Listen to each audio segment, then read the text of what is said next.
Yes, that is right. We are broadcasting live once again down here at the Tin Roof. It is the traditional Thanksgiving game here in the Motor City. My name is Jade, alongside Braylon Edwards, Ryan Ermani, Time Mazaway, the Woodward Sports Network crew. Happy Thanksgiving, gentlemen. Hey, I just want to jump before Ryan starts, because I know Ryan was off yesterday, so you know Ryan's ready. Oh, man, I'm all fired up. Ryan is ready to have a good time. I just want to say that was the first time you ever used my name before Ryan. Yeah. I paid attention. That was the first time you've ever used my name first. You don't miss a trick. I am excited. What I want to say before you guys go, I am very excited. I'm very happy to be on the show. I talked to Ryan earlier when I was on the phone before I got here. Unbelievable message. Unbelievable call. And what I said was, after the tweet in 2018, most people know, some people don't. I don't have to repeat it again.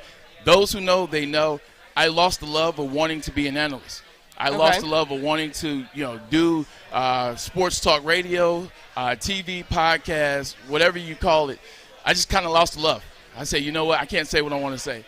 I can't be who I want to be. So I lost the love. But I was given an opportunity. I was brought into the fold by Joey, Stick, ultimately Chad. And now we're doing this, man, and this thing has been rocking and rolling. No pun intended, but pun intended. I love being a part of the WRIF 101 on Sundays, and now today is Thursday, and Monday Night Football when we did Green Bay. I love being a part of what we do 5 days a week, man. I just love it. I love Maz's energy. Look at this guy. I feel like we have revamped Maz. Literally, me and Maz go back and forth, but it's all love. Ryan, this is my soul brother, number one from a different mother, and Jay, you and I have literally hit it off from jump. So I appreciate the WRIF 101. I appreciate Chad, Lady James, Woodward Network Sports, Adam Baydoom, Joey, Stick, Steve, everybody that's a part of it. I appreciate it. We love you, Braylon. I have found my home. Yeah. Happy Thanksgiving. I'm thankful for you guys. Let's go. Thankful for the Lions. Thankful for the Lions. Oh, the Lions. The 82nd Thanksgiving Day Classic, tradition here in the Motor City, of course. For the starter. That is a fly jacket, might nice. I say. That you are looking fly. Well, I appreciate that. In that Lions jacket. At least, here's the thing. The Lions might not look good on the field, but we look good wearing Lions gear. Absolutely. I may have to check my DMs after wearing this jacket. I got a Michigan one like that I'll be wearing on Saturday. You need the Eddie Murphy one now. That's what you need. The Letterman. You need the Beverly Hills Cop one. The Letterman. Yes, the Letterman. Yeah, so, of course, the Lions taking on the Chicago Bears today. Bear down. Bear down. We've got a lot of Bears fans in the house, We do. Which is pretty typical to see the opposing team show up here in Detroit. Yeah. Especially when they're 4 hours and 20 minutes away. Yeah, right. Driving in downtown today and seeing all the Lions fans, but you see a lot of orange and black in the city of Chicago representing, a lot of Bears fans here. And again, guys, when you look at how many tickets were left available for this one, how easy would it be to just kind of, hey, let's buy some tickets and go to the Thanksgiving Day game in Detroit? I mean, I think a lot of people chose to do that if you live in Chicago, and we'll see what that atmosphere is like today in the stadium. I'm curious as all get out to see how many fans are wearing orange and black at Ford Field today. But the Bear fans are coming in for one reason. To fire Matt Nagy. That's what so they're going to be saying. So they may be rooting for the Lions today. It might be.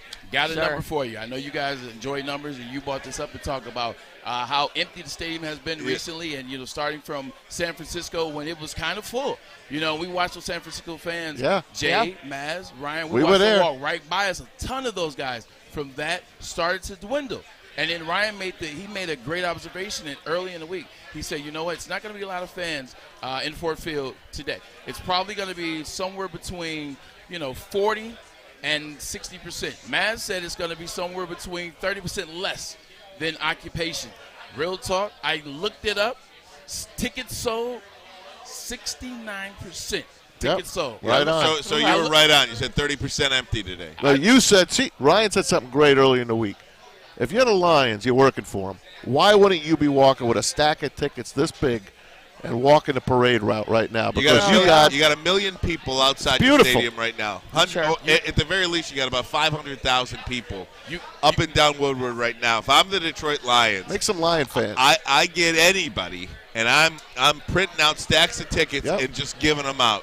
and maybe It's a Thanksgiving miracle. It is. maybe 10% of those people will walk into the stadium, that you give them to. But at least, it's a show of good faith by the organization. You're not going to embarrass yourself on Thanksgiving Day, because we are on the national stage today, the city of Detroit, Lions fans, this organization. And who knows how good this game is going to be, right? The Red Rifle's going for the Chicago Bears. Andy Dalton, Justin Fields will be out.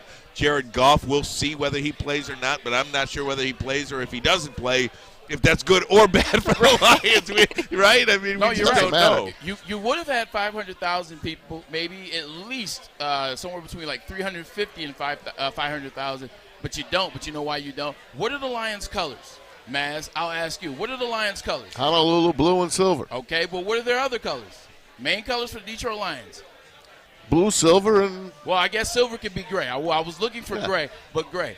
The reason why you won't see 500,000 people today is so gray outside. Yeah, that's true. The overcast is ridiculous. It's not that cold, but, people that are from here, it's not cold for individuals that are from here. Today. But overcast is terrible. It's gray as hell. And it was raining really bad. So you won't see the 500,000. But I guarantee you there's still about 180 people, 80,000 floating around. Right, the point is there's a lot of people downtown that you you're can right. go give tickets to, so you don't have a 30% empty stadium today. You don't want to look like that. Like you said, we're on the national stage once again, and there's so many people. We talked about this last week, Ryan. You weren't with us, but how there's so many people that don't want us to have the Thanksgiving game. We don't deserve it. But it is our tradition, right? Isn't that right, Maz? Since 1934. Right. 82. This is number 82 years. today. 82 years. The record for the Lions all-time on Thanksgiving, 37, 42, and 2. 5-8 against the Bears. Sounds about right for the Detroit Lions. That's Yeah, right around under 500. Under 500. It's so funny because everybody always thinks, or at least most people think, that We win. We win every Thanksgiving. The Lions play so well on Thanksgiving. They don't. They've lost 4 in a row. They have a losing record over 82 games. Barely. Or whatever. But you know what? Barely. Hold on. 37 and 42. They got to only play 500. That's 5 years. That's barely. But you know what? Something is crazy is people talk about, why are the Lions playing on Thursday night? Why are the Lions playing on Thanksgiving? They don't deserve that game. All they do is lose. They're a bad franchise.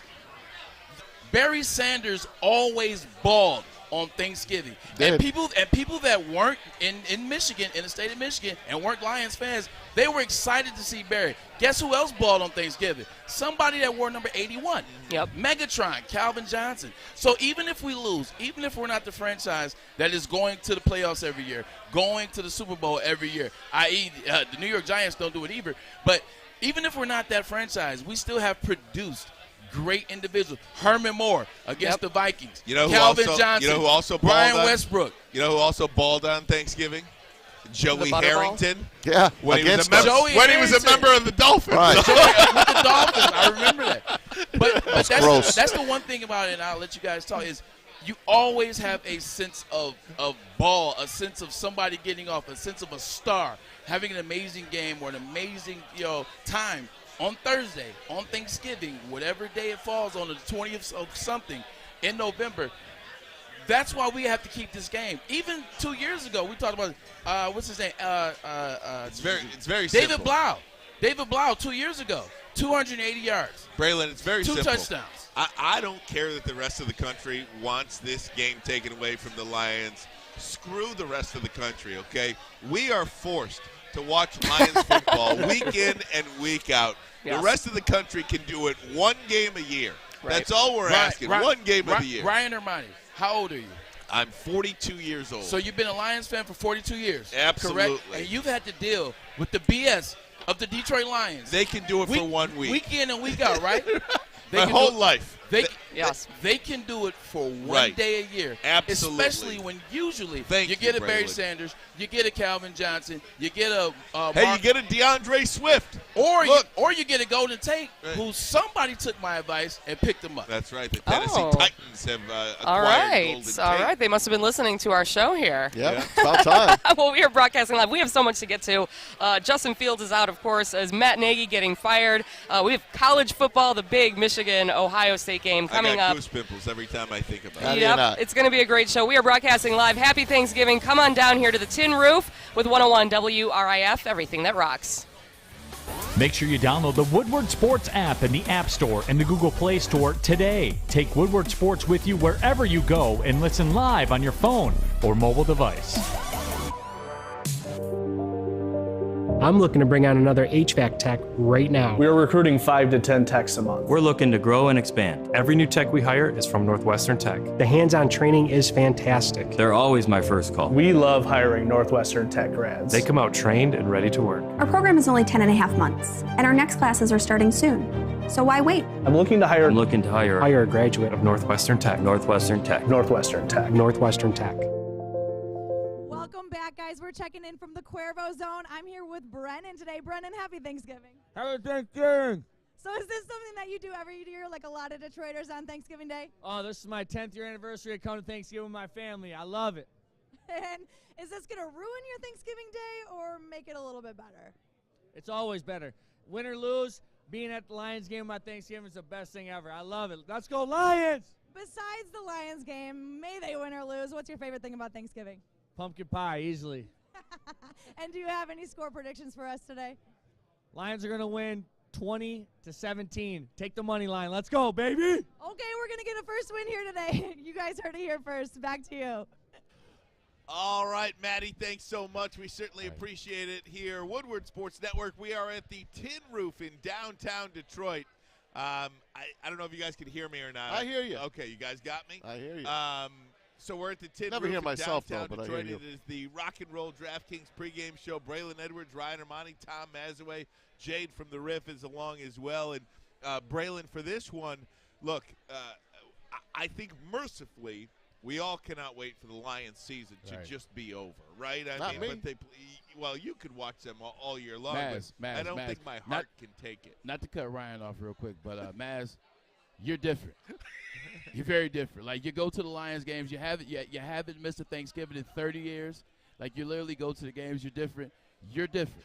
But we can't wait for the season to be over. I mean, just ready What's to different get to mean, the by the NFL. way? Just Well, ready no, to it get to just the means NFL it just draft. means your love is never waver. Like, you never waver. You're loyal to a fault. Like, when it comes to the Detroit Lions, you're loyal to a fault. You go there. You came here in 1992. Excuse me. You came here in 1991. That was a great year for the Detroit Lions. It was. You came here in 1991, and ever since you've been here, your love has been unwavering and loyal to a fault. And that's why I say you're different. But that's not a shot. That's no shade. Thanks, buddy. It's just love and I respect. love NFL, man. I love the NFL. So quick story I love the about, NFL minus the Detroit Lions. Quick story about Maz in the NFL. So Maz always tells us about how he rewatches the game of the week on the NFL Network every Wednesday. That's what he does. And so brother-in-law Mike is in town, and brother-in-law Mike says he watched the game on Wednesday night as if he never saw it before, and they're rewinding plays. They're rewinding plays so that he could watch it again. Mike, if you can quickly give us a sense of what it was like to rewatch a game that was already played as if he never saw it before. He watched the game, like, honestly, he's watched it 3 times, rewind, same plays. He called people into the living room. Hey, watch this play, watch this play. Sick. Every play seemed like... It was a great game. Vikings, Packers, Kevin Burkhardt on the call. Come on, man. Watching the film? What? Are you just like, I just love it. It's annoying when we're trying to talk and the TV's loud because he wants to hear the announcers repeat the words over and over again. That's so great.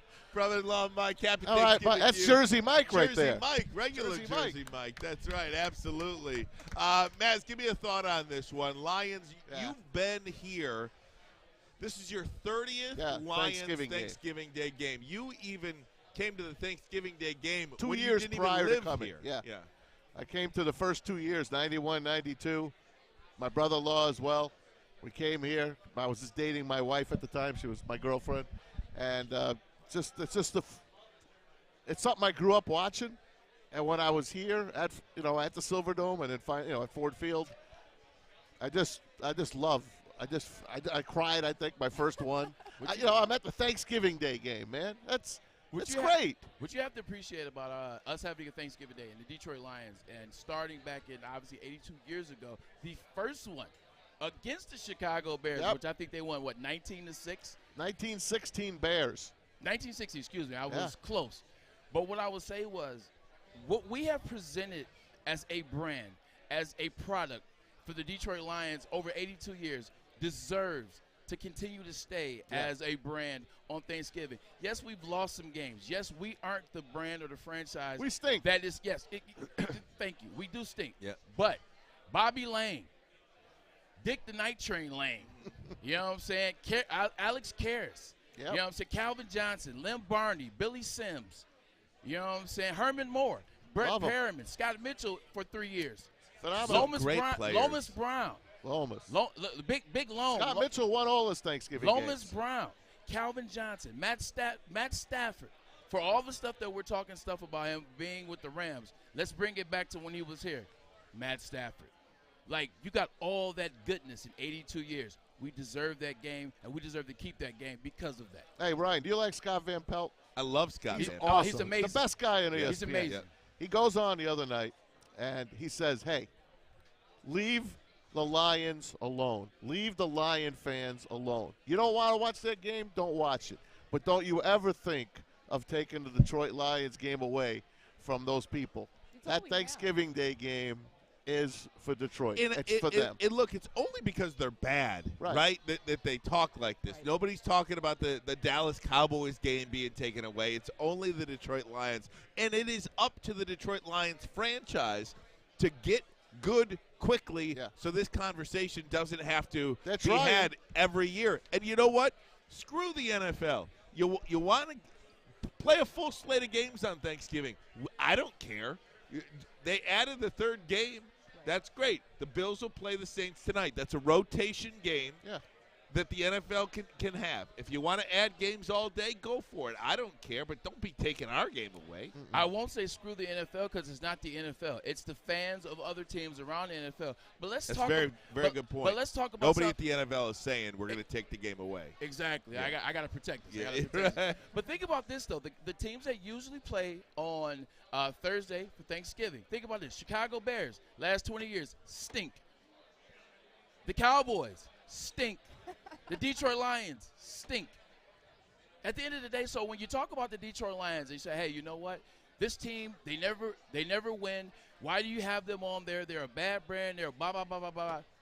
Everybody, newsflash, everybody that you typically have consistently, with the exception of the Packers, everybody that you typically have on Thanksgiving suck cheeks. Remember last year the Houston Texans? Oh, God. Right? I mean, they sucked and beat us. Like 40-7 or something. Like J.J. Watson. But like Maz likes to say, you got a discount last year for COVID as it relates to Michigan State. Listen, all all Detroit 6 Lions. games, all 6 teams that are playing today lost on Sunday.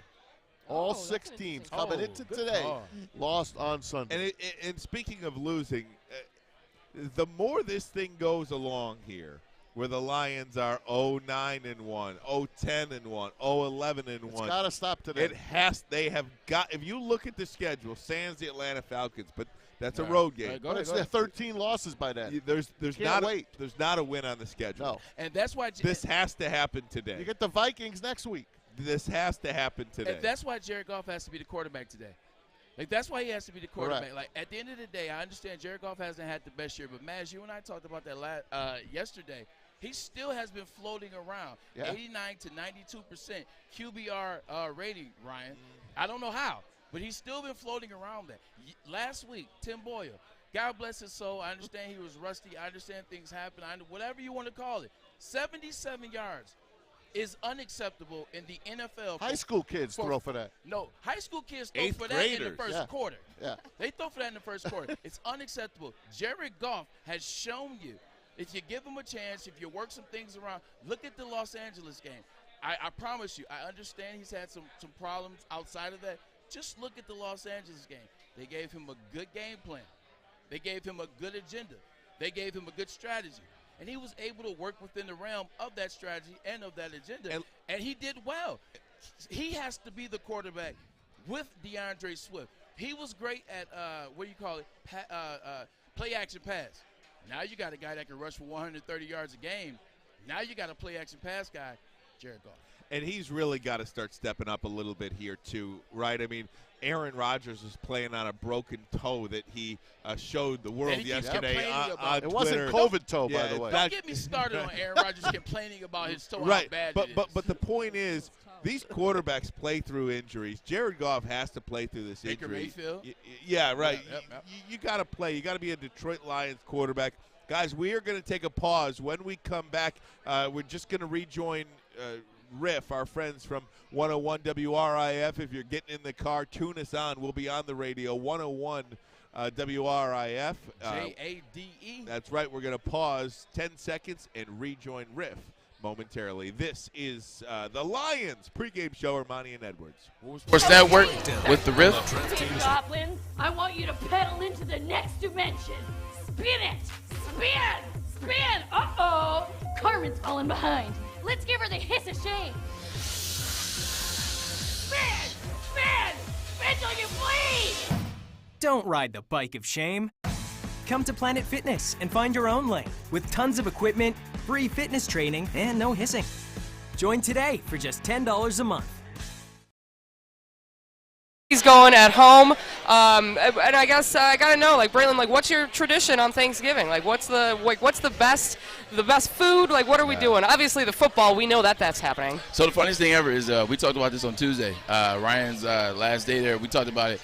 Maz and Ryan talked about euchre. Down a little bit. Yeah, right. We're blown out over here. Oh, okay. Ronnie. Down a little bit before I lose my sense of hearing. But we talked about it on Tuesday, which is perfect. We talked about this on Tuesday. They talked about euchre. They talked about string bean casserole. I'm black. Black people play spades. Okay, you know that's what like I'm the saying? same as euchre. Right. It's similar. Yeah, they're similar. We play spades, macaroni and cheese, collard greens, stuffing, dressing, potato salad. That's what we do. Obviously, turkey, honey baked ham. I myself am not a turkey guy. Maz and I are very similar in that department. Does anybody like turkey? I like fried. I like the turkey. I like fried chicken actually. Okay. I like fried chicken on the holidays. Like I'm like my mom always makes me like a little separate plate of fried chicken. It's like 5 or 6 pieces that she makes for me. You eat 5 or 6 pieces of chicken?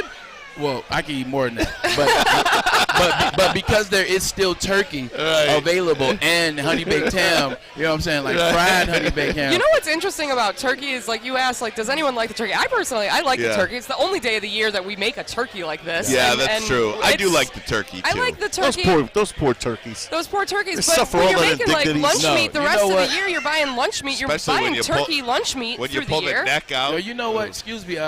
You know what? You didn't say anything, so you're not about to catch this fade. Maz and Jade, the hell with you. And the reason why I say that is because you say poor little turkeys. Yeah. These turkeys in the state of Michigan and Wisconsin is where they're most populated at. In my subdivision alone, there are 23 turkeys in the family. Those are wild turkeys.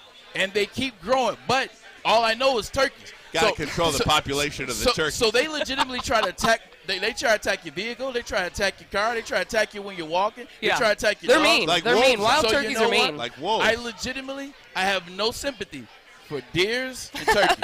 Deers and turkey, no sympathy. Well, thank God we don't stuff a deer on Thanksgiving. Oh, That would be a goodness. morbid. Have you ever had deer morbid- turkey? No, a deer turkey. What, is that a thing? Turkey jerky? Deer Yeah, jerky. deer jerky. Deer jerky. I thought he said deer jerky. turkey. I was No, confused. Deer jerky. Lyman. That's a thing for linemen. I had some with some Michigan linemen. I had some with some linemen when I was in Cleveland. And I was like, you guys are different. See the turkey hats are out there, Jordan? I know, I wanted you see to the have turkey one hats. today. So, and I couldn't find one. So I made the comment last week, Ryan, that the teams that wear food on their heads, they make me mad. Yeah. You know, the Cheeseheads and the Buffalo Bills with their chicken wings, and of course on Thanksgiving we wear those stupid turkeys. And my friend last night, I was having some cold snacks. We were talking about our Thanksgiving traditions, and my buddy was like, "It's probably your fault that they lose every year, then." And I was like, what? Like, what a hot take. Like, why is that? Why is this my fault? And he's like, well, you made a very staunch statement about those turkey hats. And I was like, it's just not for me. Hey, Because it Joey- looks like, is your head in the turkey's ass? Well, we got Joey Is walking that around like- over here. Oh, that's like great. your Oh, head I is love it. head is in. She doesn't know We- what I'm. we we're love not- She the doesn't know. turkey I hat. love your turkey hat. It looks so good. Want to eat it. Yes, but either way, Thanksgiving tradition, it's a lot of fun. I've been down to the games quite a few times, so hopefully the Lions can pull off a win. Do you know I've never been to a Lions Thanksgiving game? What? Oh, my God. Never been to a Lions matter with Thanksgiving Oh, it's a game. lot of fun. They do the halftime I'm show. sure it Big is. Sean going to perform today. I'm It's so just not our excited. tradition. I saw Mariah Carey for crying out loud Yeah. one year. Yeah, Kid Rock a bunch of times. Mariah Carey was like 1990. Was it the Silverdome? The last That's one. what I said, Second 99. to the last one. It's 99. 98. 99 was Can I get credit for being close? Iglesias. What's his name? Oh, Iglesias. Enrique. Enrique. No, Enrique. Julio. Martino. Enrique Iglesias. Enrico Palazzo. Do you guys even know what we're talking about right now? Does anyone know what's happening? I actually do know exactly what we're talking about. We're talking about the Detroit Lions and Thanksgiving, talking about performances at halftime and blah, blah, blah, blah, blah. I think. The crazy thing about it, let's go to something that we said yesterday. We were talking about the performers. Obviously, you said Big Sean is performing at halftime. The national anthem is going to be performed by Neo. Neo is a Grammy-winning artist, great artist, really can sing. You know, has a lot of songs over the years. Great story. He wrote for Michael Jackson. Wrote for, never mind, can't say his name because he's going to jail. But a little R. Kelly action, maybe. You're not supposed to say his name. You're not supposed to say his name. I know my music now. Hey, high five on that one. But the great thing about it is, Maz and I talked about it. It was funny. The Detroit Lions have always had the same two artists in mind whenever they did performance, whether it was performing the national anthem, whether it was performing at halftime, whether it was a Monday Night Football game, or whether it was a Super Bowl in 2006. Rest in peace, Aretha Franklin. Or Eminem? No. Stevie Wonder. Stevie Wonder. I knew Maz would get. It's always the same two individuals, and I understand it. You know what? The way in which they recruit talent to perform at halftime or Monday Night Football. It makes it a bigger draw. No, not even that. The way in which they go about recruiting talent for Monday Night Football, for Thanksgiving, things like that, it's the same way in which they go about talent to put on their team. They don't take chances. Right. They never take chances. If you think about that, they don't take chances getting talent in. They don't take chances on bringing in singers just to sing. Who would you have rather had today, by the way? No, I'm saying I appreciate Neo. This is the first time that we've had something that was a little bit different. So I appreciate that. Who would I have rather had? Oh, Big Sean is perfect for halftime. Now, singing the national anthem, I would Alicia Keys. Okay. Like somebody that's affordable, that's available. Well, she's not affordable. Yes, she is. Like Alicia Keys does nothing but act like she doesn't wear makeup. She was on The Voice all those years. Yes, but she still does nothing but act like she doesn't wear makeup. She's available. Now, you say not available. Beyonce's not available. Yeah. Right. You know what I'm saying? Alicia Keys is available. I would like somebody when you say someone's going to perform something, I want every other state, the other 49 to be like, oh, shoot, this individual is performing? I got to watch that. I got to see that. How about you, Jade? Who would you pick? Well, see, here's the thing with the halftime shows, whether it's the Thanksgiving game or the Super Bowl halftime show, is the rock community, rock and roll, is neglected, and it's not even looked at. It's not even a part of any of it, and that goes with the Rock and Roll Hall of Fame, the Grammys, the American Music Awards. We did have the Awards. Stones for Super Bowl 40. Yeah, we did actually, and I know the Chili Peppers played, but there was a big controversy about that because I believe that their instruments weren't even plugged in. Correct. No way. Yeah, so it's How about the famous Nickelback a few years ago. Oh yeah, that was. But Jay, let me ask you this though: when you look back in terms of performances, especially in the NFL, because the NFL has always been one demographic. The NFL is very, in terms of their fan base, in terms of what is presentable, they've been in one demographic for a very long time. I don't have to go into it detail. They've always presented rock and roll. And then it was what presentable black music could we play? Whitney Houston could perform. Michael Jackson could perform. Janet Jackson, she effed it up. You know what I'm saying? Like, but that's what it is. Rock and roll has been at the forefront for a very long time. Whether it was commercials, whether it was the brand that they used for Monday Night Football, whether it was whatever. Now you're starting to see the NFL, thanks to Jay-Z now working with Roger Goodell, you're seeing more of an infusion of hip-hop, R&B, and other things. Hell, Coldplay performed at the Super Bowl when Cam Newton played against the Denver Broncos. Yep. Coldplay performed. Bruno Mars performed. But there was so much infusion of Bruno just was awesome. rock and roll and just, Whitney Houston-esque type music. Bruno in Jersey was awesome. For a very long time. So it's time for other individuals and other genres to be able to have a chance. Can I make one point here? We're off the rails? 1 point. Besides that? This is why the NFL wants to take this game away from the Lions. We have gone 30 minutes and About not talking about how mentioned they the game. Well, I teased it and said it's coming up. No, I'm not talking about you. I'm just talking about because it's uninteresting to talk about the game. Well, and you know what, Ryan? It is uninteresting to talk about gotten hard. the Lions and Bears game. We do this every single week, and it's like, what can we possibly say? How about the Detroit Lions matchup today? If I'm being with the honest, Chicago Bears. If I'm being honest, if we didn't have a situation on our show, shout out to The Bottom Line, Woodward Sports Network, if we didn't have our show with Maz, who has a plethora of knowledge of the past. He knows everything about the Detroit Lions. He knows everything about the NFL. He knows everything about every league. So we have him. We have Ryan Ermani, who knows way more than people would think. Hell, I didn't know that Ryan knew as much as he knows. And then you have me. I didn't know he never went to a Thanksgiving game. Well, he messed up with that. And then me, I'm a player that, I'm a slappy. I don't know much, though. But you have all that. You have all these things. If we didn't have these three individuals or us three, because we're able to balance each other when we talk about the Detroit Lions. Like, yes, they're 0-1, they're 0-2, they're 0-3, they're 0-3, they're 0-4, they're 0-8, they're 0-9-1. And it's the same thing. But having these three differences, we're able to find stuff to talk about. Well, that's the thing. You got to find stuff to talk about. And, this is my first time doing a sports gear show. You would never know. You would never know it. Well, I try, and I do my research, and but I had lunch with my brother last weekend, and he watches. They tune in. My family, they love it. They think it's the coolest thing. Shout out to Jason, Mom, and Dad. Yes. The Philly fanatics. Yes. My dad is a Philly fan. But he had asked me, he was like, well, where do you come up? Like, and you talk, and it's so quick with all the stats and everything. I'm like, well, you got to do research. And he's like, but they haven't won.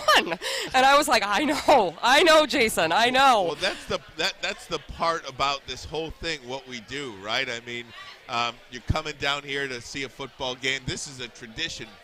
So you talk about the tradition, but it's not exciting to talk about Detroit Lions football. Yeah. It's just not. No. And we're sitting here. We can talk about, a couple of players. You could talk about DeAndre Swift. I mean, that's a player today. Always talk about. If you watch one player today, watch how hard DeAndre Swift runs the football. He runs mean. Yeah, he runs mean. Defensively, collectively, they're playing a little bit better. But again, they're so uninteresting to watch. They're so exciting, for lack of a better way to say it. You can go and do these pregame shows and talk about anything other than what's going to happen in the game. You know what I would say to add to that, though, and we're not trying to make excuses or trying to make it, complain. It's very tough to legitimately, 5 days a week, talk about the Detroit Lions. I can imagine. It's very tough, and it's the same thing. It's legitimately okay, we're gonna find stuff to talk about. Oh, well, they lost. Dan Campbell, he seems overwhelmed. The problem is we're trying to find a way to talk about the Detroit Lions without continuously badgering the Detroit Lions and the fan base, because the fan bases, they've reached out to us, so on a couple occasions, and Maz, Ryan, and myself, we're like, what would you like us to do? We're legitimate. Sometimes they think you're too mean. We're trying to be upbeat, and I feel like we find ourselves being nice sometimes. Remember when Dan Campbell he had that very emotional moment? We'll call it that. Ryan was very profound on that show the day after he had that moment, talking about, I appreciate that. I see what he's doing. He's dialed into the players. And we're always trying to find things. I got the player for you. Speaking of dialed in and finding things. Who was a player that said, you know what, we're always ready to play. We're always willing to fight? Who just got paid as a coach in the Big Ten? James Franklin. What school is that? Penn State. Who's a DB for Detroit Lions? Amani Oruwariye. Hey, he's a guy he's gonna ball today. Let me say this about the game today. One thing that we are unsure of, and there's nothing that you can quantify. No, there's nothing that you can't quantify this. They're chanting "Fire Matt Nagy" at Chicago Bulls games. Oh my God! You know what I mean? He's going to get fired. He's going to get fired. Not a question. The question is, when is he going to get fired? And the question becomes, have the Chicago Bears players quit on their head coach? Do they come here and just want it over with? And do they play their best game today for him? Or did they come here and they're looking forward to that 6 o'clock dinner at their own homes in Chicago tonight? Right. And they come here and they lay an egg here in Detroit, and then the Lions win. Because I'll tell you this much. If the Lions win this football game today, the Chicago Bears head coach Matt Nagy is not getting on that flight back to Chicago. Oh, no, he's walking. He is walking back, or he's dead man walking now. He's got to go to Detroit Metro and buy a one-way ticket to over Chicago. at the bus transit over there. You know what he's going to do? He's not even going to go to Detroit Metro. He's going to literally walk about 3 or 4 blocks to the brass rail, and he's going to have a good time with Stick and Joey on the postgame show at the brass rail. But here's the other thing. For the Detroit Lions, how crazy is this? Just imagine. Because you know the Chicago Bears fans are going to be cheering Fire Matt Nagy all game, correct? Oh, yeah. Just imagine they're yelling Fire Matt Nagy all game and they beat the Detroit Lions. What does that say about the Detroit Lions and Dan Campbell? That is think about that. That is the truth. Because if I'm a player for the Lions, we have not won a game yet, and we are playing a team that hates their head coach. It's up in the air, and they're like, oh, no, we're not going to fire him. That article came out like, oh, we met with him, and no, we're not yet going to. And if I hear them chanting fire Matt Nagy, that should fire you up. That should be like, well, if they're going to fire him. Good job by you. Thank you. I got one stat for you guys before you go to your break. Okay. 6-1. The Lions' last win on Thanksgiving was against the Vikings in 2016. Since then, they've had 3 head coaches. Yeah. What are we doing? It's too many things. It's so inconsistent that you can't win a game. You can't. Sick. It is disgusting. I mean, what's happening? Yeah. Well, that actually doesn't spell well for. I feel like that stat just upset you. No. Like, Hold on. Perspective. Hey, yeah. Hey, watch this, Maz. That stat, that doesn't bode well for Michigan State and University of Michigan. Because when they won in 2016, guess who lost that weekend? Oh. Michigan and Michigan State. Oh. That was the infamous spot game, and Michigan State lost to Penn State. I know my stuff. Trace McSorley. All right, well, we're going to take a quick break here. We're going to try and figure out what the Lions can do to win their first game. By the way, I love this shot on the YouTube. It looks pretty good. Shout out to Stick. Unbelievable. Shout out to Stick. Yeah, Stick. Stick put this together last week. Was the first time I saw it, and I was like, looks nice. That is the shot right there. It looks Shout nice. out to Stick. Is there any way to make me look thinner? All right, we are broadcasting live down here at the Tin Roof. It is the Thanksgiving tradition. The Lions taking on the Bears. 12:30 game time over at Ford Field. Come on down and join us with 101 WRIF.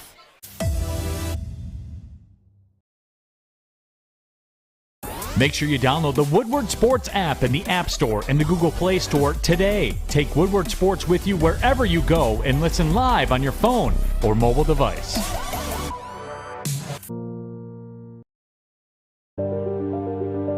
I'm looking to bring on another HVAC tech right now. We are recruiting 5 to 10 techs a month. We're looking to grow and expand. Every new tech we hire is from Northwestern Tech. The hands-on training is fantastic. They're always my first call. We love hiring Northwestern Tech grads. They come out trained and ready to work. Our program is only 10.5 months, and our next classes are starting soon. So why wait? I'm looking to hire a graduate of Northwestern Tech. Northwestern Tech. Northwestern Tech. Northwestern Tech.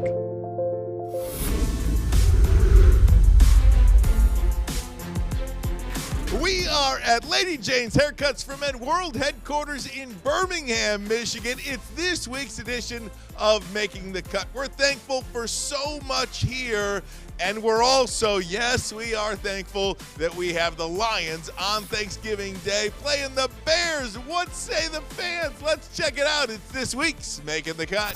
All right, we got Steve here. Steve, big Thanksgiving Day game against the Bears. I'm telling you, excited for this one? Oh, yeah.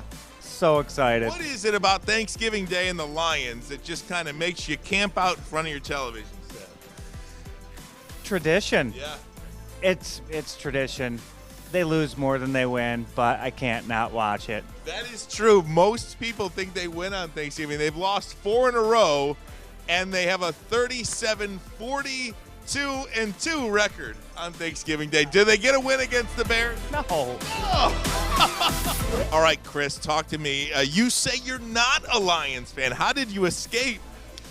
I mean, they've just never been a team that I follow. They're not really winning ever since I've watched them, so. You have good parents, then. You have good parents. It's torturous, let me tell you. Happy Thanksgiving. All right, Danny getting ready to sign in here at Lady Jane's. Danny, I love the Lions outfit. You're a fan, obviously. What do you think of the season? What do you think of Thanksgiving? And do they get the win today? It's been a tough season, obviously. I had very high expectations. Thought this was the year, but, hey, I think we got our first win on Thanksgiving and shock the world. We got to end with that. Shock the world. Lions going to win today, baby. Let's go. Go, Lions. Forward down the field.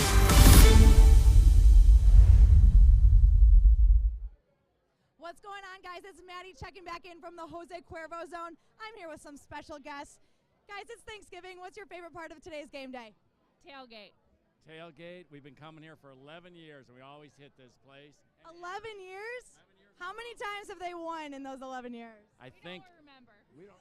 That's a good answer. That means you're doing tailgating, right, if that's your favorite part. Besides football, though, what is your favorite food to eat on Thanksgiving? Stuffing.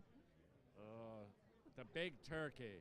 It's going to have to be the mashed potatoes for me. I won't lie. I love me some mashed potatoes. So, if I have to ask you, are we going to win today? Yes. Yes, and even got money on it. You got money on it. How much money you got on this game? Tell you, my wife will kill me. Well, thanks, guys, so much. I hope you enjoy the game today and go back and tailgate. I got a special guest over here right now. He's at his first Lions game. What's your name? What's your name? You want to pick him up so we can see him? What's your name? Leo. Leo? Are you excited for your first game? Mm-hmm. Do you have a favorite player? Yeah. What is it? Who is it? Stafford. Stafford? He's not here anymore. He was my favorite player, too. It breaks my heart. What are you excited for the most? To watch it. To watch the game? Well, I'm so excited for you, and I hope you have the best game ever. Guys, he's going to his first Lions game. Let's give him. There you go. Go Lions. Back to you guys. That's fantastic there. All right. All Oh, right. my. There we go. Thanks, Maddie, for that. Welcome back to the Stole Tin my Roof. shine. Oh, sorry. Go You ahead. stole my shine. Sorry. Go ahead. Nah, I'm just joking. You're good though, man. It's good to see kids though, man. At the end of the day, that's why you really want to win. That's why you really want to get wins as a Detroit Lions franchise on holidays, on Thanksgiving, especially your game. Ryan, like, what made you enthralled into the Detroit Lions culture? Is one, you live in Detroit, you live in the metropolitan area, you grow up, you're a Detroit Lions fan. But the Thanksgiving games, Barry Sanders in the jersey, going for 200, going for 180. You know what I'm saying? Herman Moore catching the pass on the post route in the end zone. Calvin Johnson against the Dallas Cowboys. How about those throwback unis? The throwback. That's what enthralls you to it. This is what we're playing for. This is the new generation of fans in the future. We got to win for kids like him. You make a great point because when I was a kid, I was a Tigers fan. Tigers won in '84. Yep. And then I was a Pistons fan because 87, 88, 86, 89, 87, 88, 89, 90, 91, then 92. you're a Pistons fan. Became a Lions fan really when Barry Sanders was on the team, you know, in '89. And then what did Bo Jackson say, Maz, in 1990 and after Monday Night Football? What did he say? I want to be Barry when I grow up. So it's one of those things when you look at this generation of Lions fans, it has been a real struggle. It has been a real struggle to be a Lions fan. Because It's the same as Michigan, man. Remember the Michigan fans? Yeah. And then the Michigan State started winning. What do you see more now? You see more Michigan State youth, young fans.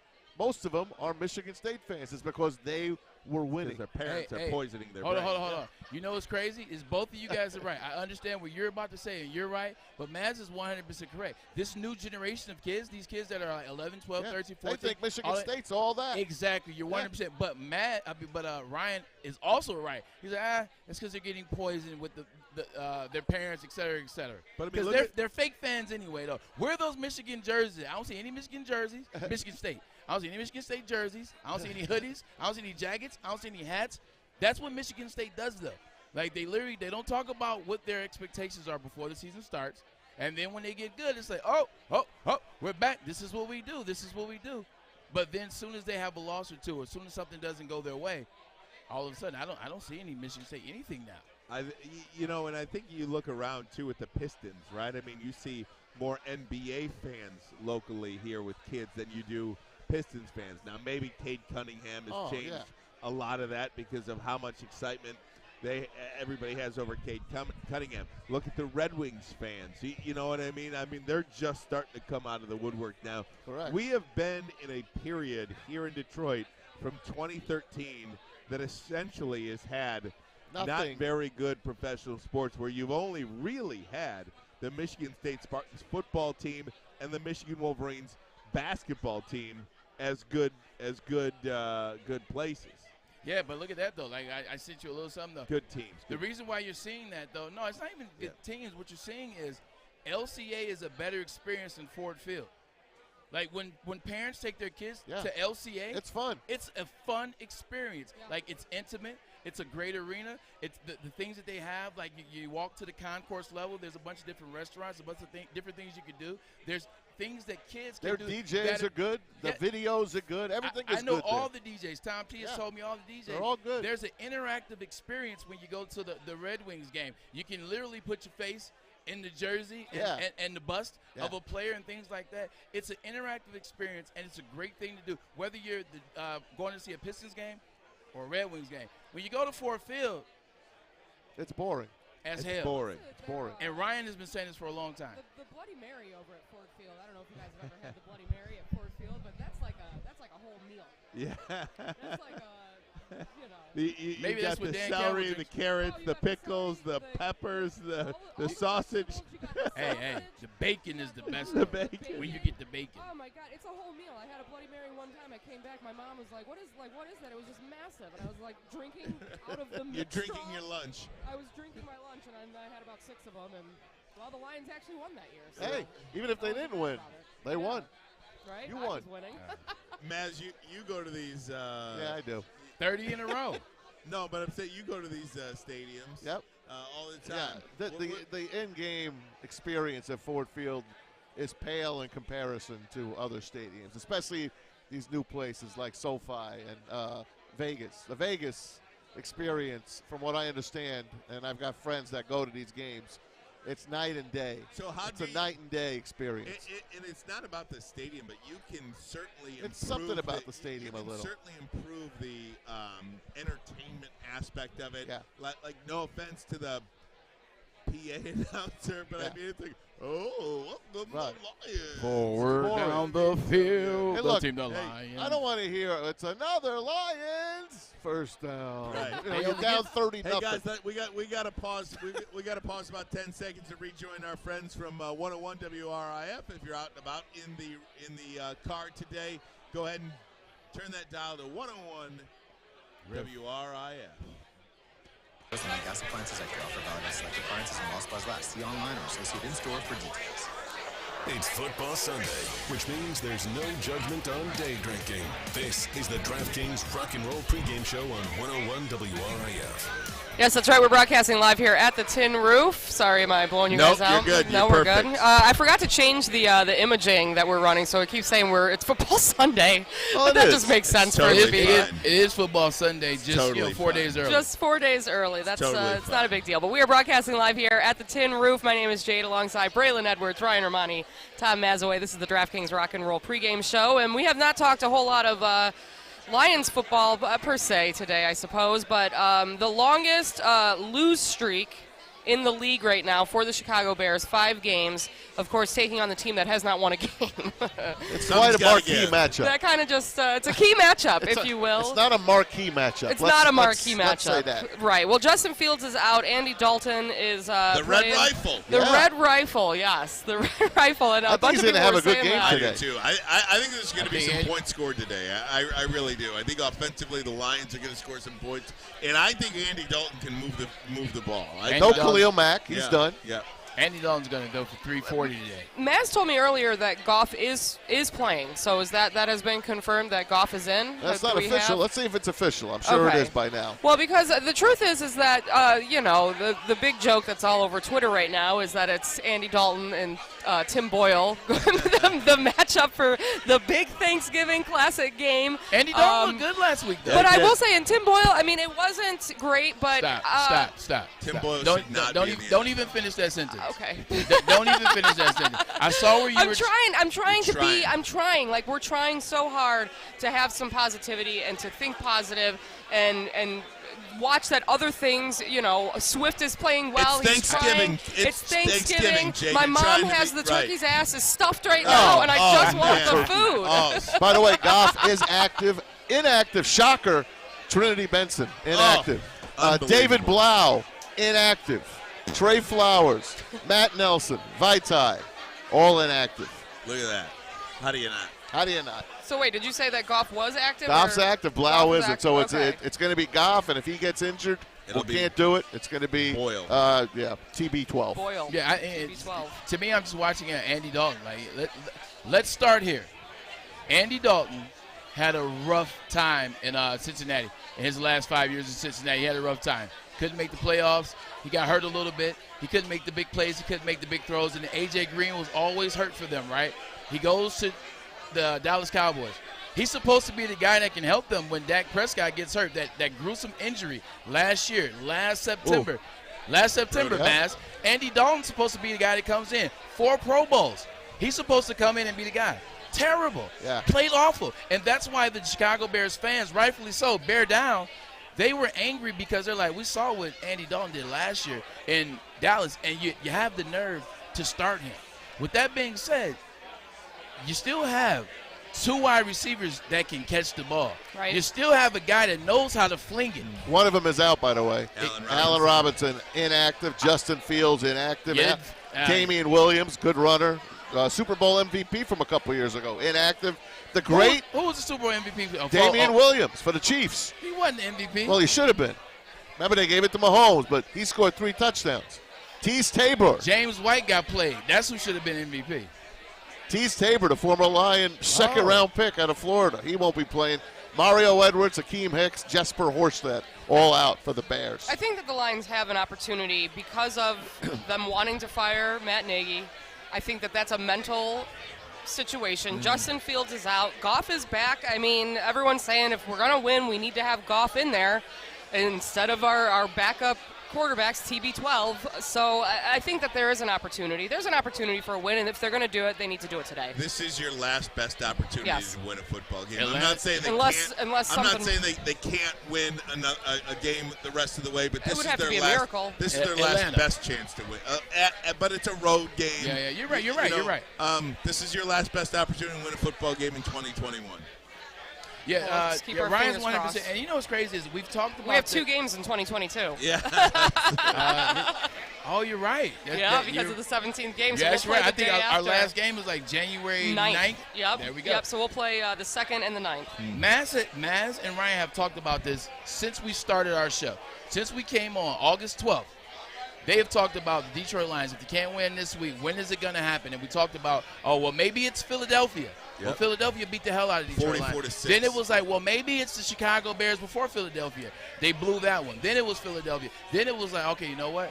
Chicago Bears on Thanksgiving, and then after Chicago Bears, it's the Atlanta Falcons. They're at home right now. They're home. Legitimately, they're home. Like, this is when you got to win the game. Because whatever you have in your tank, as the coach, Dan Campbell, as the GM, what you've done, etc., this is when you got to win the game. Aaron Glenn and his defense has played. They played above reproach. Am I correct, Maz? Yep. Like, they've overachieved the whole season. You got to have another one of those performances to a team that doesn't care. They're down. Like, the Chicago Bears are very down all around, whether it's the individuals that are out. But they don't want to lose to this team. But whether it's the individuals that are out, the coach that's incompetent, you know what I'm saying? Like, everything that they got going on, like, their thing is more dysfunctional than the Detroit Lions. The Detroit Lions are basically just waiting for 2022. Right. The Chicago 23. Bears are just both. Yeah. 2022 and 2023. The Detroit Lions are ready. They've played well on defense. They've been in games. They've almost beat the Bears. They've almost beat the Vikings. They've almost beat the Baltimore Ravens. They should have 4 wins. Now that I say 3, but yes, 4 could be possible. Now that you are giving the ball to DeAndre Swift and you understand, hey, look, you don't have to do too much.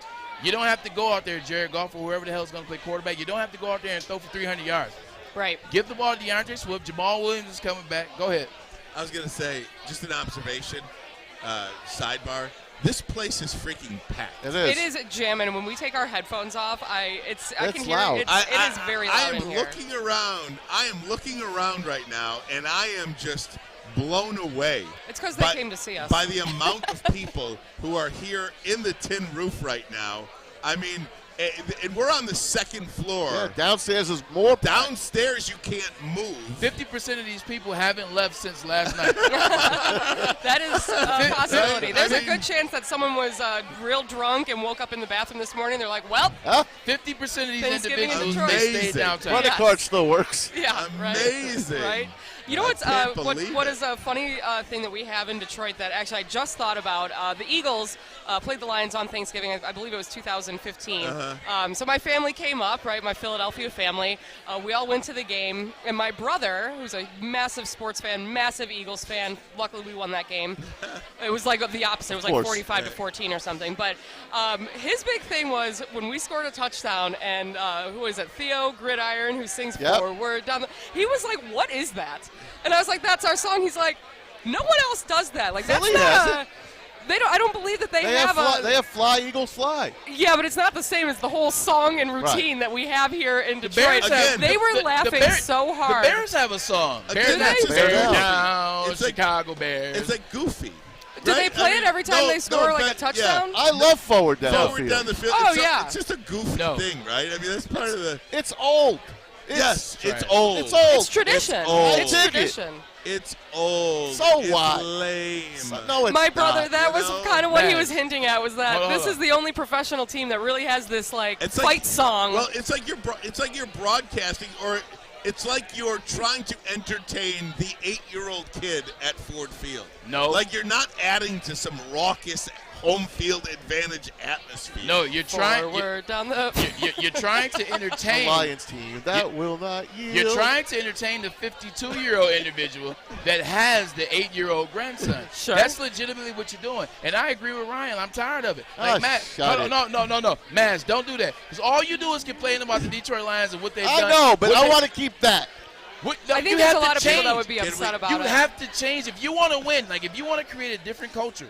Different atmosphere. Change things. Ryan's got him changing the uniform. He wants the uniform. I want the uniform changed. He wants Bubbles colors? the Lions guy. I want everything everything changed. Steve Black says he wants it changed too. Yep. I want You just want a New Jersey. Make a new franchise. Okay, so that's a big change. That's a big change as opposed to just not playing the Lions fight What did we talk about the other day? Go ahead. Go ahead. Look at the Tampa Bay Buccaneers. Like, do something like they did, drastic to the uniform. Sure. They were the creamsicle. Oh, right, yeah. Nobody. Look. Oh yeah, we talked about the Broncos. Denver Broncos. They won a Super Bowl after they changed. Who said that the other day about the Denver? Did. Do something like Atlanta a little Falcons. bit more mean. Yeah. Look at the Lions. Like when Braylon Atlanta played Falcons. for Michigan. All right, opponents would walk into the stadium and they would see the winged wheel, the winged helmet, and they knew they lost. The Patriots. Already. They knew they had lost. It was over, right? When you come to Ford Field and you see that goofy Bubbles. Look at this Lion. He's gallant. Goofy. He's gallant. When you see that, it is like it is. You got to do it again, man. Do it for the people. When you see that, you're like, oh man, we're beating these guys. The Lions are terrible. I will say too, I would go with a color change too. I don't love Honolulu blue. I'm gonna be That's honest Mr. with you. Ford's colors. What are you doing? I don't love it though. It's not a fierce. It doesn't. No. They don't look fierce on the. It's very like almost baby blue. Yep. Did you wish him a happy anniversary on Monday? 58 years they bought the team on Monday. Yes, I 58 talked years. about it on the air, and the record is horrifying. And actually, tragedy. the quote that he had said when he bought the team was, it was along the lines of, "We need to run a tight ship. We need to run a tight ship." Where is that? Where is that? Because since you bought us, the ship is loose. Well, it is not. sunk. The ship is sunk. It's loose. There's holes all over the place. It is the opposite of a tight ship. He said we need to run a tight ship. What he meant was we need to have a tight pocket. Because that's what the Detroit Lions have been. They paid money. They just don't pay Who the did right they people. pay? Who they pay? They paid Scott Mitchell, the highest contract. You can name 5 people they paid. Well, if you go back to what Bill Keenest told us earlier in the week about not paying Ndamukong Suh and stuff like that. That was the killer. That was a killer. But the NFL changed the rules. They changed the salary cap. They screwed the Lions. Yeah, they Because did. you couldn't pay the big 3. You couldn't pay Stafford, Megatron, and Sue. They picked the 2. They let Sue go, and the defense followed them right out Well, the it's door. crazy that, the teams that had success at that same time, you're talking about right around like 2015, 2014, 2013, the teams that had success, they found a way to pay their most precious players. Right. They found a way. I don't want to hear the excuse. And here's a way I don't want to hear that excuse like, well, you know what? They screwed the Detroit Lions. Hey. You can always find a way to rework contracts and find a way to pay your people, or at least let them know that you want to pay them, that you care about them, that they are a priority, and you will figure something out. How many times has Tom Brady figured something out. Here's where I'll disagree with you in that respect, because I agree with the premise, but why it doesn't work here in Detroit, nobody wants to stay here.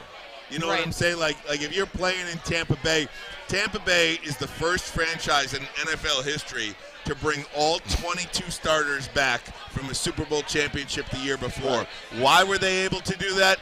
Because everybody, their free agents, their longtime guys, they all restructured their contracts and or took less money to come back to play. Because they wanted to be there. Okay. Because they wanted to be there.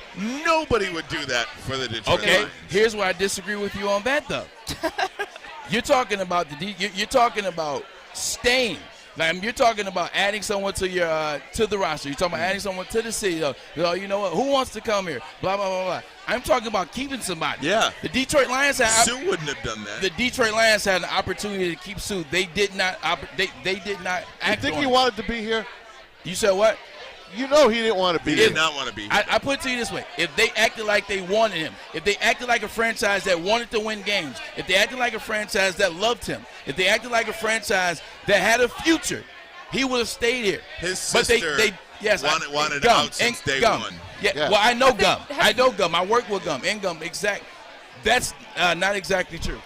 They wanted a deal, and they want to feel welcome. They feel like everything that they did, That's they how wanted to everybody be. is in any job, They though. wanted Think to about be that. welcome, and they weren't welcome. They didn't want to pay Sue, and so Sue said, "I'm leaving." If they would have paid Sue and made him feel like a priority, I want to feel like a priority. Do you remember he cried after that like Dallas priority. game? When they lost to the Dallas Cowboys in that playoff game, he went to that press conference, and that was a very good Lion team. They could have won all the way that year or the following year if they stayed together. And he cried because he knew that was going to be his last game there. They had a hell of a defense, and their offense was just coming into their own, if you remember that year. What Keenest told us about Can that. you imagine if they had Aaron Donald along with that? Yeah. what about Bad draft. Bad draft. what about Ndamukong Suh has ever made you think that he was an individual that might cry tears? Nothing. I loved him. No. I'm getting there, man. What about him was an individual that you thought would cry? Nothing. You never thought Ndamukong Suh would cry tears. He cried tears. What does that tell you? Right. He wanted to be here. Yeah. I like Sue. So now. that's why I disagree with you. I Ryan. like Sue now more than I liked him when he was with the when he Lions. was with I the liked Lions. this tough. I didn't care. He stepped on Evan Dietrich. No, I loved it. Yeah. Because you know what? They were talking about us. Right. The national media was saying, "Hey, that you don't want to play that team. Yeah. You don't want to play that team." Now we're what? We're a laughing stock. Well, now we're the Motor City Kitties. Yeah. We are broadcasting live here at the Tin Roof. We're going to take a quick break. This is the DraftKings Rock and Roll pregame show, live with 101 WRIF. Come on down and join us. Happy Thanksgiving.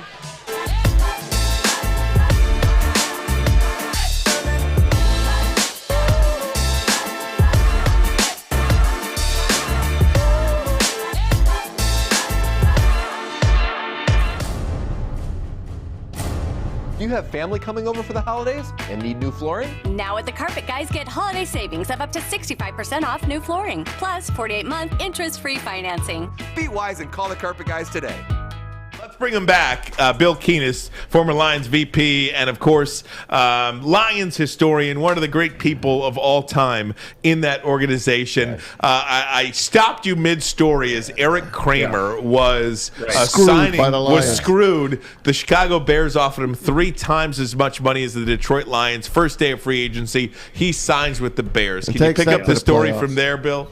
Well, yeah, here's probably a reason why we haven't won. I say we still. It's hard not to after 36 years. No, it's always we. It's always everybody. We. But if the team had kept Eric at whatever salary would have been appropriate for Eric, instead of having to go out and the whole world knew, all the free agent quarterbacks knew that we were desperate. We had other parts of the team that were in pretty good shape. We obviously needed a quarterback. So we signed Scott Mitchell for, I think, the highest free agent contract ever at that time. Yep. All right. Yep. So I'm not, this isn't a commentary on Scott and what he did or didn't do with the Lions. But do you know that Eric Kramer goes to Chicago? And if you had a Bears media guide, or if you could look it up on ProFootballReference.com, guess who still holds the Bears' all-time single-season passing records. Rex Grossman. It's Eric Kramer. Eric That was Kramer. funny. Wow. He didn't have the threat of Barry Sanders for that play action. He didn't have Herman Moore. He didn't have Johnny Morton. He didn't have Brett Perryman. He didn't have Braylon Edwards. Okay. Ah, you're too kind. There you go. But he still, and Dave Wannstedt and the Bears felt enough about him. So the point is, if we had kept Eric, we used that extra money we had to pay for Scott, maybe we could have got some other players, because you're so close. You're just, a player or two away. And it was never about money for Mr. Ford. He was loyal. He put people in charge to do the job. And, based on where we sit now, it hasn't gotten done to the way all of us would have hoped it would have. And then finally, I would say this. One of the best teams, the early 90s was a great collection of talent and players. But go back to 2014, Jim Caldwell's first year. And I love Jim Caldwell. Let me say that right off the top. Just phenomenal. We have our second best regular season in team history in 2014. We go to Dallas. We all know what happened in that game. Now, here's how close I believe we were. We lose a game in Dallas because of the call that should not have been made. The flag should not have been picked up. Okay, you always play these mind games in our business. So Dallas wins that game, goes to Green Bay. What happened in that game? The Des Bryant play.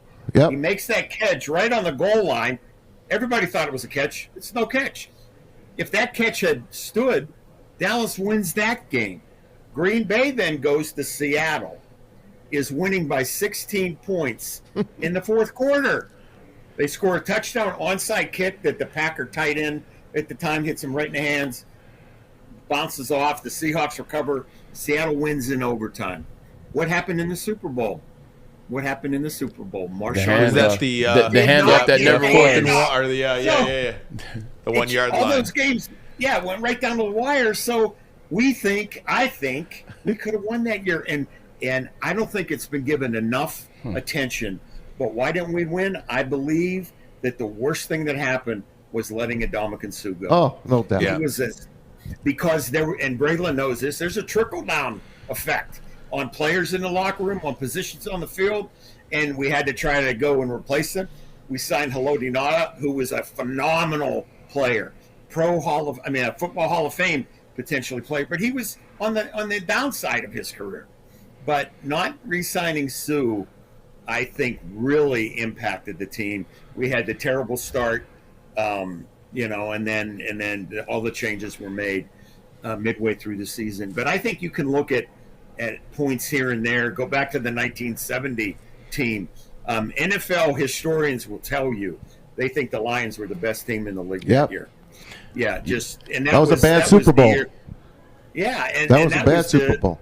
The Tom Dempsey year too, the field goal. So the most important thing, obviously, that the fans are passionate, and when you lose the passion, I've always said, we'll take anger over apathy anytime. Right. And so that's sort of where we are. No, you're 100% right about Eric Kramer and Ndamukong Suh. A lot of times, front offices try to outthink themselves. A lot of times, front offices, they try to outsmart themselves, and they try to say they don't need certain players. They're like, oh, you know what? This works because of this. We can get rid of this piece, or we can let this piece go. And then you realize how much you needed that piece. You realize how much you needed Eric Kramer or Ndamukong Suh. We did the same thing with the Jets, Mike Tannenbaum. We went to 2 AFC championships back-to-back, and Tannenbaum disbanded the team.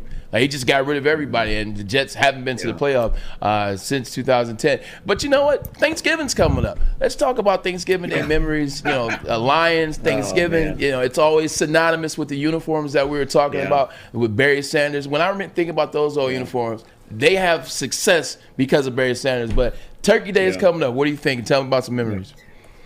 Oh, I have so many, guys. I mean, I don't know where to start. Where I'm going to start. Start with John Madden. Start with John Madden. Hey, Bill, the best two games, Bill, were the Bills and the Vikings Thanksgiving games. That Viking game was amazing. Yeah, that was amazing. Went down to the last play. Yep. Herman is in the end zone, defending the Hail Mary from Warren Moon. But I'm going to start with 1988. When Wayne Fonts was named the interim coach with 5 games left. So he is named the week before Thanksgiving. Okay, we have a game in Green Bay. Actually, it was in Milwaukee against the Packers. And so Wayne changed some of the protocol that the team was used to. And you guys may or may not remember, but back then, the players would all drive to the airport. And all the guys lived in northern Oakland County by the Silverdome. But the players would drive on their own to the airport. And we got on our charter at an off-site, area down there, not through the main terminal. But Wayne changed that. And the whole concept was, we're a team. It's a business trip. Let's start it together. Let's end it together. So we took buses to the airport. And again, this is the Sunday before Thanksgiving. So Saturday, we're taking the buses down. And if I mention the name to you, the Brow. Oh, yeah. How big are your smiles, right? Oh, yeah. Absolutely. The super fan, okay?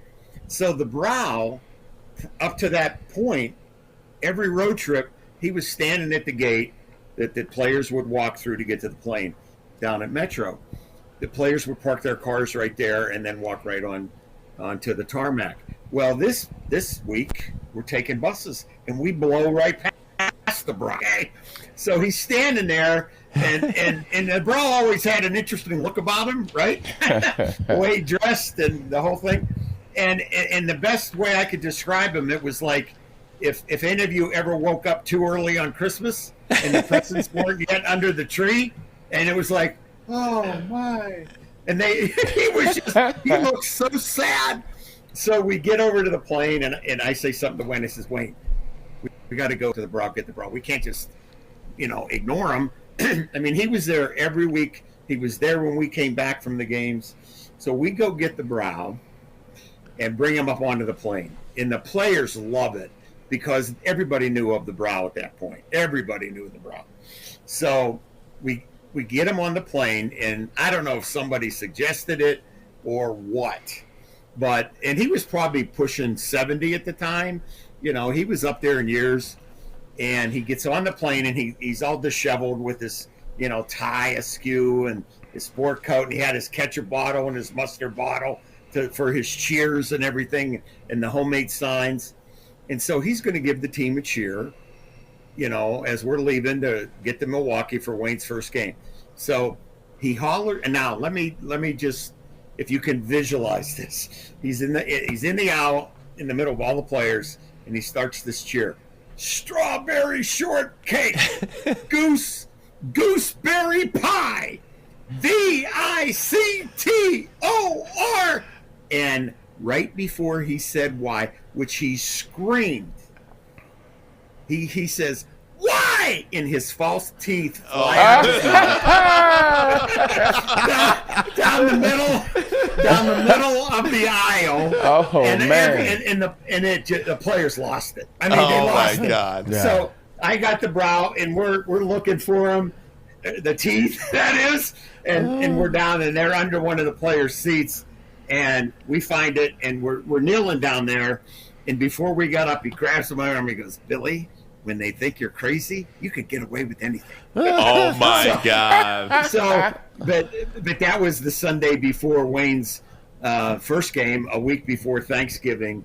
And so as far as Thanksgiving memories, one that I think you'll get a kick out of. And Braylon, I don't know if they still do this or did this, but there was always a free turkey deal with the rookies. Did you have that happen to you, Braylon? Free turkey in terms of I had to provide the turkey? No. Back in the 80s, even when I was in Washington, my first year with Washington, the team, the players, all the leaders of the team, the veterans would say, okay, they'd hand you a certificate. Here's a free turkey. You don't have to worry about going to buy one, blah, blah, blah, blah, blah. So you'd get this. It was a scam. It was just to fool the rookies, right? So 1985 I don't recall anything like this. Okay, yeah, I think after a while people caught on to it, obviously. Apparently. So my first year with the Lions, 85, and I was fully aware of it by that time. Well, Darryl on his staff were a lot of college coaches who had never coached in the NFL before. And so the veterans, being the savvy ones that they were, they made sure every college coach prior to being with the Lions got one of these free turkey certificates. And there was a supermarket down from the Silverdome, the Hollywood Market, about a mile away. And that they had worked this out with the Hollywood Market to do this trick, this stunt on the unsuspecting rookies, and in this case, a couple coaches. So this coach goes to the market, turns over his coupon, give him this big, it was wrapped in freezer paper. So it looked and felt like a turkey. So he takes it home, tells his wife prior to that, hey, I got the turkey, no need to cook, blah, blah, blah. So it's the day before Thanksgiving, Wednesday. They sit it on the counter to defrost, right? You want it to be able to be cooked. They go out, they leave the house. By the time they get back, it was just a block of ice. That's what they put in those papers. So there's water all over the place. The paper's soaking wet, laying on the counter. He thinks that the supermarket tricked him. He goes flying back to the supermarket, screaming, you were supposed to give me a turkey. You gave me a block of ice. And they had to be calm, everybody to calm down. And then, believe me, the next team meeting, he became the turkey. So it's stories like that. Oh my God! Yeah, that's good. Yeah. There's a million of them. Yeah, and I got one more if we got time. We got 90 seconds before I got to get to a break at that bottom of the hour. Go to the break then, because to do it justice. How about we have you on again, Bill? Because we got to get to some college football next. We got 20 minutes of our show left, so I want to get to some college football. Is that okay? I didn't get any USFL questions in yet. I know. Well, so a perfect excuse to have you back, Bill. We'll do it next week. Okay, Deal? Great. We'll do it next week. Deal. Okay. Bill Keenis. Wait, last question. Okay. There's a jinx on this team, isn't there, Bill? You got to wonder sometimes. I mean, what it's happened, official. It's official. I told you. What happened against Baltimore and even Minnesota to a lesser extent, but I mean, what happened against Baltimore? I mean, I remember standing on the sideline at the end of the Packer game in 15 when we won the game. Okay, and then there's a flag, and it's face mask. Well, it wasn't a face mask. Yep. Devin Taylor just touched it, and then Aaron Rodgers does Aaron Rodgers to Richard Rodgers. Unbelievable. You got to be kidding me. Crazy. Bill Keenis, we're going to do this again next week, okay, bud? All right, Bill, appreciate you, buddy. Happy Thanksgiving to you as well, guys. We got to get to a break. Bottom line, Ermani and Edwards. Woodward Sports Network. Welcome back, guys. We're here checking into the Cuervo Zone. I'm here with Winston, Tom, and Braylon Edwards. Braylon wanted to make a special appearance in this one, so I'm going to let him take over. Yo, real talk, man. Who's going to win today, DJ Tom T? DJ Lions. Today, the Tom T, one of my best friends in the freaking world, my big brother, who's going to win? Today, the Lions will win. Why are they going to win, DJ Tom T? Because the Bears are awful. But the Lions are. The Bears are more awful. That's my. Hey, you know what though? If the Lions are gonna win, you get out of here. This is my segment. If the Lions are gonna win, they're gonna have to score, right? Yeah, no. So what's the celebration gonna look like? Show us. I don't know. It's got to be something with I need a paper bag. Okay. Since he won't show you a celebration, show me a celebration. Oh, here we go. That's all you got? That's a celebration. Okay. So how long have you guys been Lions fans? Oh, since birth. Why? Well, because they're heritage. You support the home team. That's what it's about. Is that what it's about, though? It's about. You support the home team. So how are you feeling about this year? I could feel better. But it can't be a losing season. We're not 0-17. We're not. That one tie. And we're going to crush the Bears today. That's what we're going to do. What's your score prediction? 31-38 Lions. Okay. That's a lot of points, which means there's more opportunities for a celebration. Are you going to redeem yourself with the celebration, sir? Yeah, I mean, I do a little, Oh, a little. What about like a, That's all you they get know? from me. That's it. That's all they get from me. You got nothing. That's all they get from me today. That's So it. are you going to the game? Yeah. Unfortunately, yes. So you're saying, unfortunately, yes, but he loves the Lions. I just don't understand what's going on here. What's our favorite part about Thanksgiving Day, I guess? Oh, Thanksgiving is amazing. You go to a football game, you hang out, then you see the family, the whole family. It's amazing. It's a great day. Get to hang out with your family for an extended period of time, which I don't get to do that often, so I like it. Awesome. So a Lions win or loss isn't going to fluctuate how you feel on this day today? No, unfortunately. You're just used to it. Yeah. It's like a bad girlfriend. You can't quit. All right. Well, you know what? Let me ask you this. What is your least favorite thing about the Lions? That they lose. They lose a lot. Hey, Yeah. they do lose a lot. But they lose in winning fashion. Okay. Yeah. Pregame show. My name is Jade alongside my friends from the Woodward Sports Network, Braylon Edwards, Ryan Ermani, Tom Mazaway. 3 times I've said Braylon's name first. He's very excited about it. I'm excited to be down here. I'm excited for Thanksgiving dinner.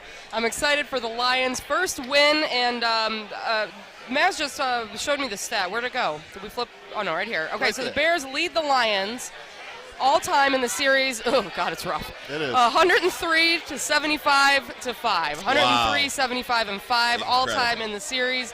And then, of course, the big question is what's going to happen to Matt Nagy after the game. But it seems like it's the deal is signed. It seems like he's gone. He's out. Where are these reports coming from? He's dead He man walking. met with the front office. They came out and said reports are he's getting let go right after the game. And then they came back and they're like, no, not yet. Chicago Bears head coach Matt Nagy lost his job the day he announced Andy Dalton to be the starter the beginning over of the year. Justin Fields in training camp. He lost his job and lost his team right then and there. That's when he lost it. And he has never been able to recover from it. He has never been able to make it an offensive game plan for the rookie. Doesn't know how to use Justin Fields. Can't block for Justin Fields. All that good stuff. It's Yo, over. Ryan, you know me. I'm your brother, right? Yes. Brother from another mother. Yes. White, black, doesn't matter. Yes. You know why? You and I are connected at the hip. Yes. Me and Maz are connected at the hip. Me and Jade are connected at the hip. At the end of the day, with Matt Nagy, if he was black, he'd have been gone. He'd have been gone. Look at Todd Bowles. Gone. Jim Caldwell. Gone. At the end of the day, he should have been gone. If you watch him, what he does to young quarterbacks is negligent. Look at Mitchell Trubisky. Negligence. Look at what he did to Justin Fields in the first game that he played, even in the preseason. Negligence. 9 sacks. Look at Adam Gase. Negligence. And I'm not trying to bring race into it. I'm not. You know me. I'm not. I am not. I went to UD. I went to Michigan. I'm not a guy that deals with race. At the end of the day, if he was black, he would have been gone. He deserves to be fired because he's incapable of understanding what needs to happen for the Chicago Bears. He is incapable of understanding what they need to do moving forward. You draft Justin Fields. What your job is to act like Greg Roman and John Harbaugh. What did John Harbaugh and Greg Roman do when they had Lamar They changed Jackson? their whole offense. Thank you. Just keep watching. What the new They got rid of Marty Mornhinweg too, because Marty Mornhinweg did not adapt. Could not adapt to the quarterback. What the new NFL does, and that's why you see a lot of young quarterback success now, is the NFL is not trying to fit individuals. And we talked about this, Jade. They're not trying to fit a circle in a square. Right. They're legitimately like, hey, you know what?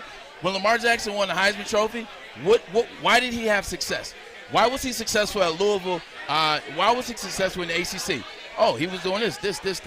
Well, let's bring him and let's do that. Even with Patrick Mahomes, and they're like, well, they didn't do that with Patrick Mahomes. Yeah, they did. What they did was, as they were weaning Alex Smith out, they were adding things that Patrick Mahomes did. And they were adding what he was going to be good at, and they slowly but surely did that. And then a year after he joined the NFL, he came in and balled. Andy Reid gets it. Matt Nagy never got it. Well, so the question is, if we're going to tie this back into the matchup today with the Bears and the Lions, what are our thoughts on Dan Campbell? I think he's where are we going? Ryan, tell me your thoughts, Ryan. I'll tell you. I think he's cost this team 4 wins for his coaching decisions. The decision on 4th and 19 against the Ravens to rush three guys. Then he did the same thing the following week against the Vikings. 2 weeks later. Yeah. 2 weeks Got later. killed for the Bengals. Yeah. Yep, he's right. That's two. The one last week, in particular, did not go for it on 4th and 1. Or run a draw on 3rd and 14. Don't forget the Chicago Bears. Oh, yeah. Yep. In Chicago. Lots of red zone visits then, for nothing. 3 trips to the red zone in Chicago. You came away with 0 points. Those 4 games should have been wins for the Detroit Lions.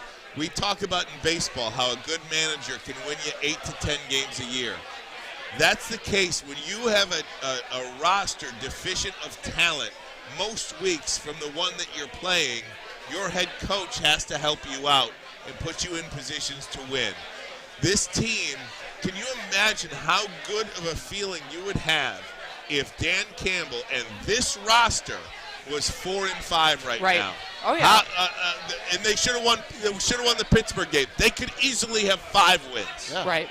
So because of the lack of talent that this team has, or perceived lack of talent, they're playing playing good footballs in spurts. How good of a feeling would you have about this franchise and this regime moving forward if, in fact, they had 4 or 5 wins? Heaven forbid. I absolutely agree with that. So then the follow-up question is does he have the capability to become that? And I think that's the articles that I've read and when you watch his press conferences and you listen to him talk, and this actually, I made a joke about it because, when I do the midday show on the RIF, I get to make a lot of jokes. Tell us a joke. Is he took over making from the offensive coordinator, he's play calling, right? And the quote from him was something along the lines of like, well, I'm learning. I'm like, well, thank God. Right. Thank God you're learning 11 games. Job. Like, thank God you're learning on the job. This is not that Pee-wee being said, football. it's not, but is he learning? Do we think that he's learning from these mistakes? Do we think that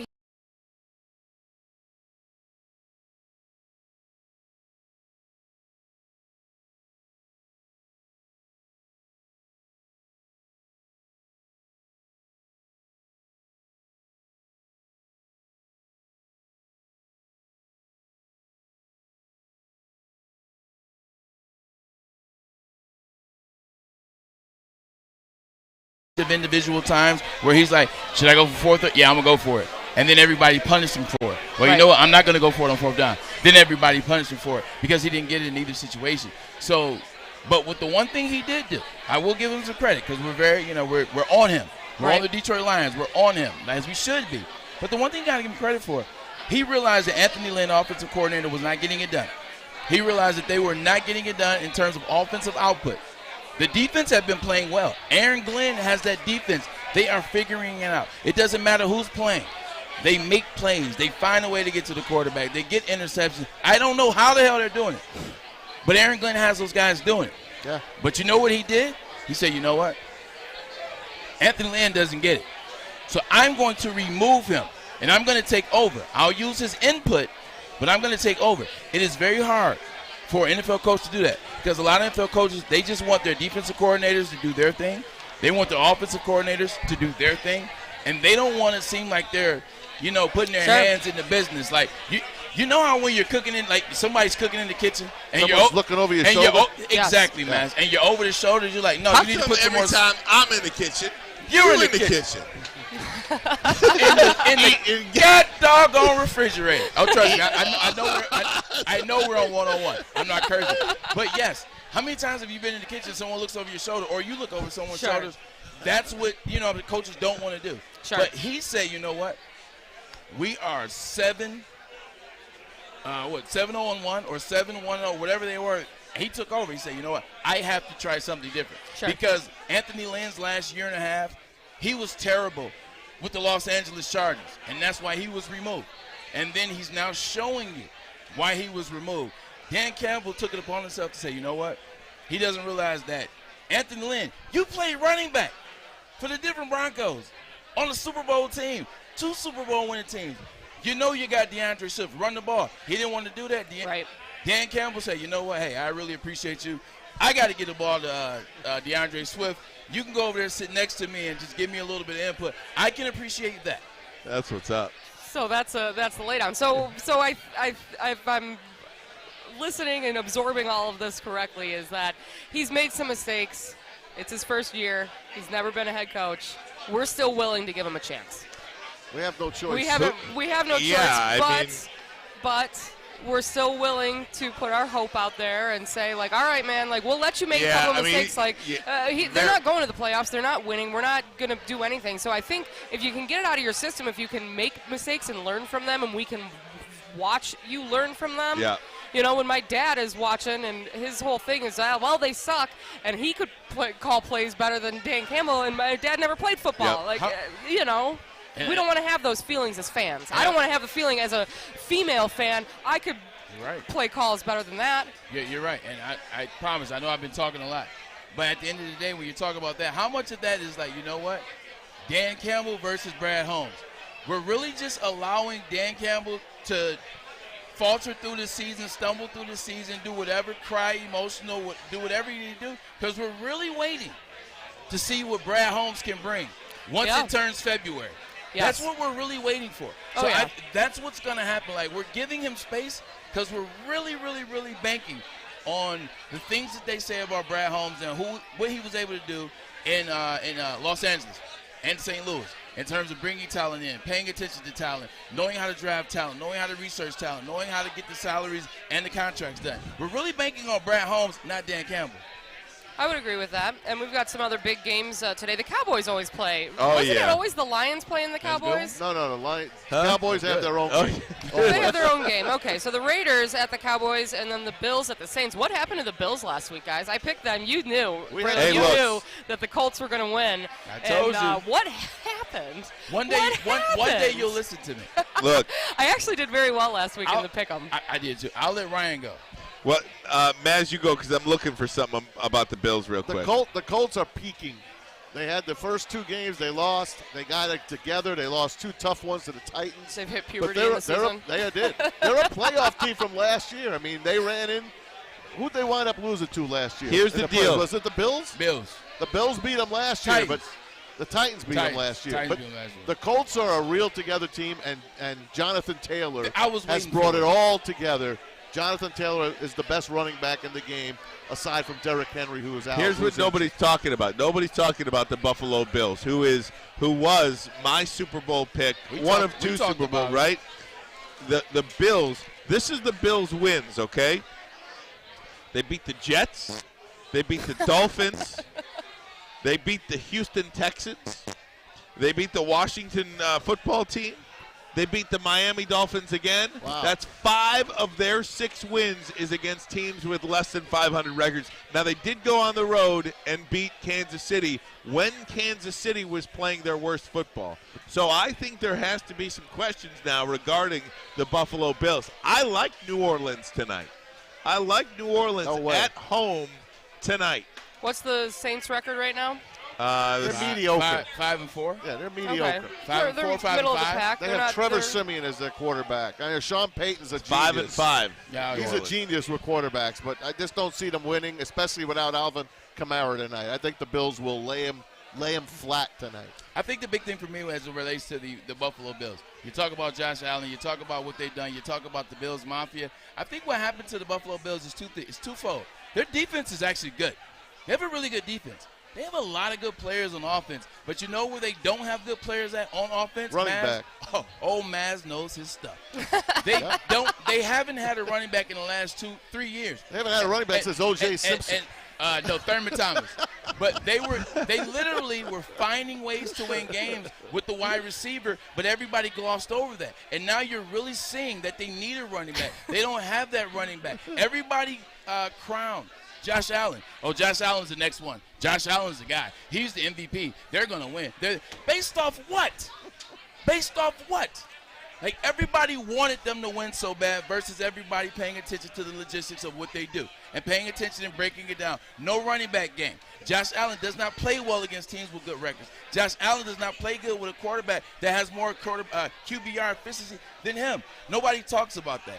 They legitimately got crowned as the AFC GOAT without doing anything. Yes, they played in the AFC Championship last year. And I agree with that. I give them credit. They did play in the AFC Championship last year. But what did they really do? What did they really accomplish? What have they done? What's the consistency in the Buffalo Bills? Nothing. No, and I have some friends, working in the radio industry, friends all over the country, right? Rock and roll radio. We're a tight-knit. You rockers stay together. We stay together. We're a tight-knit community, and I've got some friends that are big Buffalo Bills fans. And the truth is that their emotions as fans, right, and it's different when you're talking to Braylon Edwards, who has played for U of M and played in the NFL. When you're the fans and the Bills fans are just probably not as sad as the Lions fans, but they're not happy. I mean, their big thing is their obnoxious tailgate parties. That's what they're going down there just Bills to see who can smash a table and crush 13 beers on their forehead. It's unreal. Which at this point, I don't blame them. I'm like, I will crush 13 beers every Sunday watching the Lions game. Come on, what are we doing here?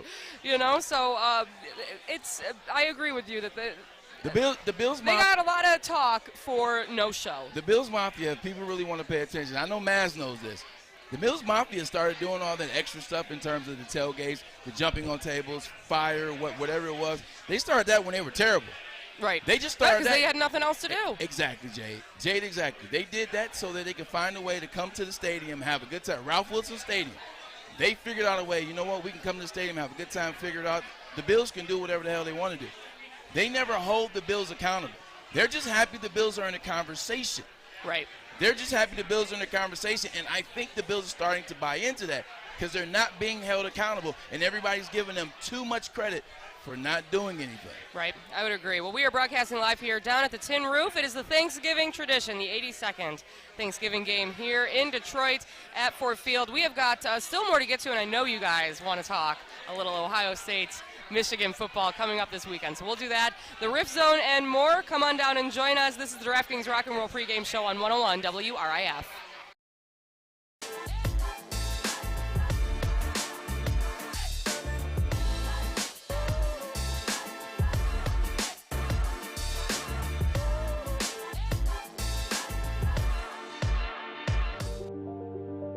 I'm looking to bring on another HVAC tech right now. We're recruiting 5 to 10 techs a month. We're looking to grow and expand. Every new tech we hire is from Northwestern Tech. The hands-on training is fantastic. They're always my first call. We love hiring Northwestern Tech grads. They come out trained and ready to work. Our program is only 10.5 months, and our next classes are starting soon. So why wait? I'm looking to hire a graduate of Northwestern Tech. Northwestern Tech. Northwestern Tech. Northwestern Tech.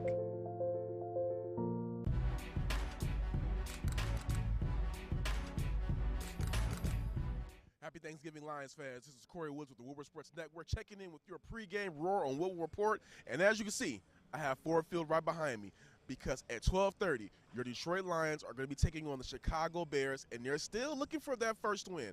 And what better day than to get their first win than on the annual Thanksgiving Day game. Now, before I get into some talk, I want to talk to you guys about what I'm thankful for. First off, I'm thankful for Woodward Sports. I'm thankful for my family. I'm thankful for my friends. And I will be definitely thankful for you guys to see a Lions win today. Now, a couple things that we have to get into. Jared Goff was upgraded to questionable last night. I would expect Jared Goff to go ahead and get out there and suit up for the Lions because throughout the week, Dan Campbell has talked about his health was improving and that he looked good throwing the football in practice. Some other things to keep out for is the rushing attack. That's going to be one of my keys to victory for the Lions today. They have to keep the ball in Jamal Williams and DeAndre Swift's hands. It's been the best thing about the offense. I don't think that's a secret. And if it's not a secret, why am I whispering? That is all for today. This is Corey Woods with your pregame Roar and Wool Report. Once again, happy Thanksgiving, and let's go Lions. All right, Corey Woods, there our Lions beat reporter, Woodward Sports Network. Ryan Ermani, Braylon Edwards, Tom Mazaway. We've got Jade here from 101 WRIF. It is the Rock and Roll pregame show here at the Tin Roof in downtown Detroit. Getting ready for game time. Guys, this is one of those games each and every year that I think we look forward to as Lions fans, the Thanksgiving Day game. Braylon, you've got a couple of notes that you want to get to regarding the University of Michigan. You want to go to the Michigan game now, or go whatever you guys want to do? Ask Jay. Go ahead. Yeah, Jay. What just happened?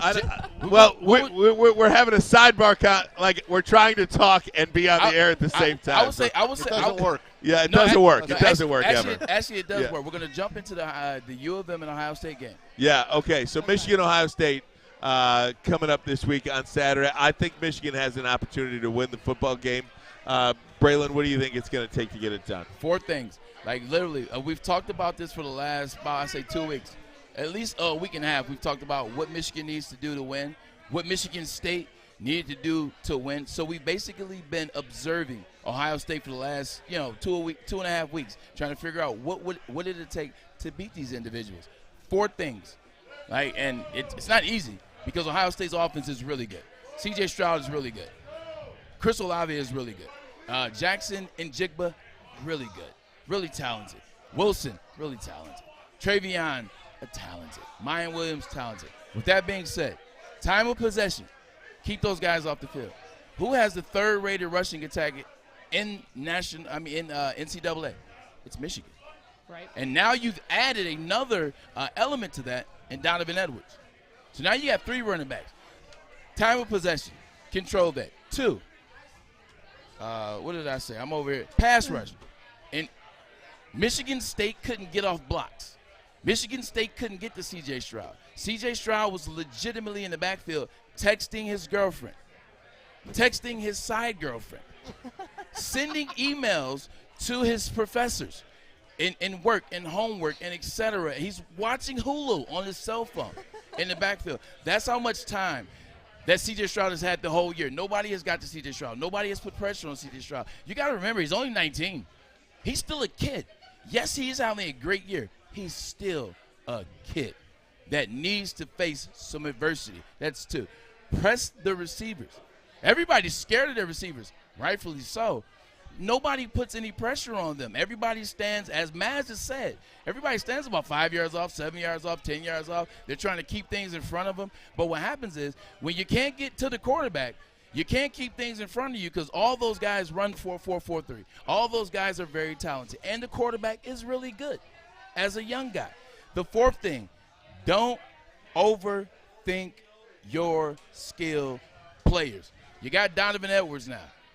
He showed out last week. So now you know you got a guy that can catch the ball at the backfield. He might be the best pass receiving running back in the country. And I know it was only a sample size. It was 1 game. But what I saw in that 1 game was enough. You got Blake Corum coming back. You got Hassan Haskins coming back. You got Andrew Anthony, who had 150 against Michigan State. You got Roman Wilson, that's back. You got Donovan, Dylan Brown. You got Brown. You got Sapase, Mike Sanistrell, who's Haitian. Because he's Haitian. That's what you say. He's Haitian. Yeah. Sapase, he's Haitian. You got Mike Sanistrell. You got all these guys. Now you have all at tight end.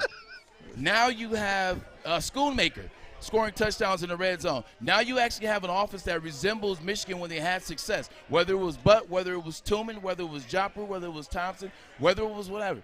You got all these guys. Don't overthink it.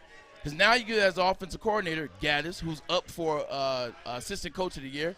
He's up for it, rightfully so. He's up for it. He's like, oh, shoot, you know what? I got Donovan Edwards. I got Corum. I got Hassan Haskins. Play them all at once. Right. Play them all at once. No, you can play them all at once, but don't overthink who to get the ball to. That's the problem where you have a lot of individuals that can make plays.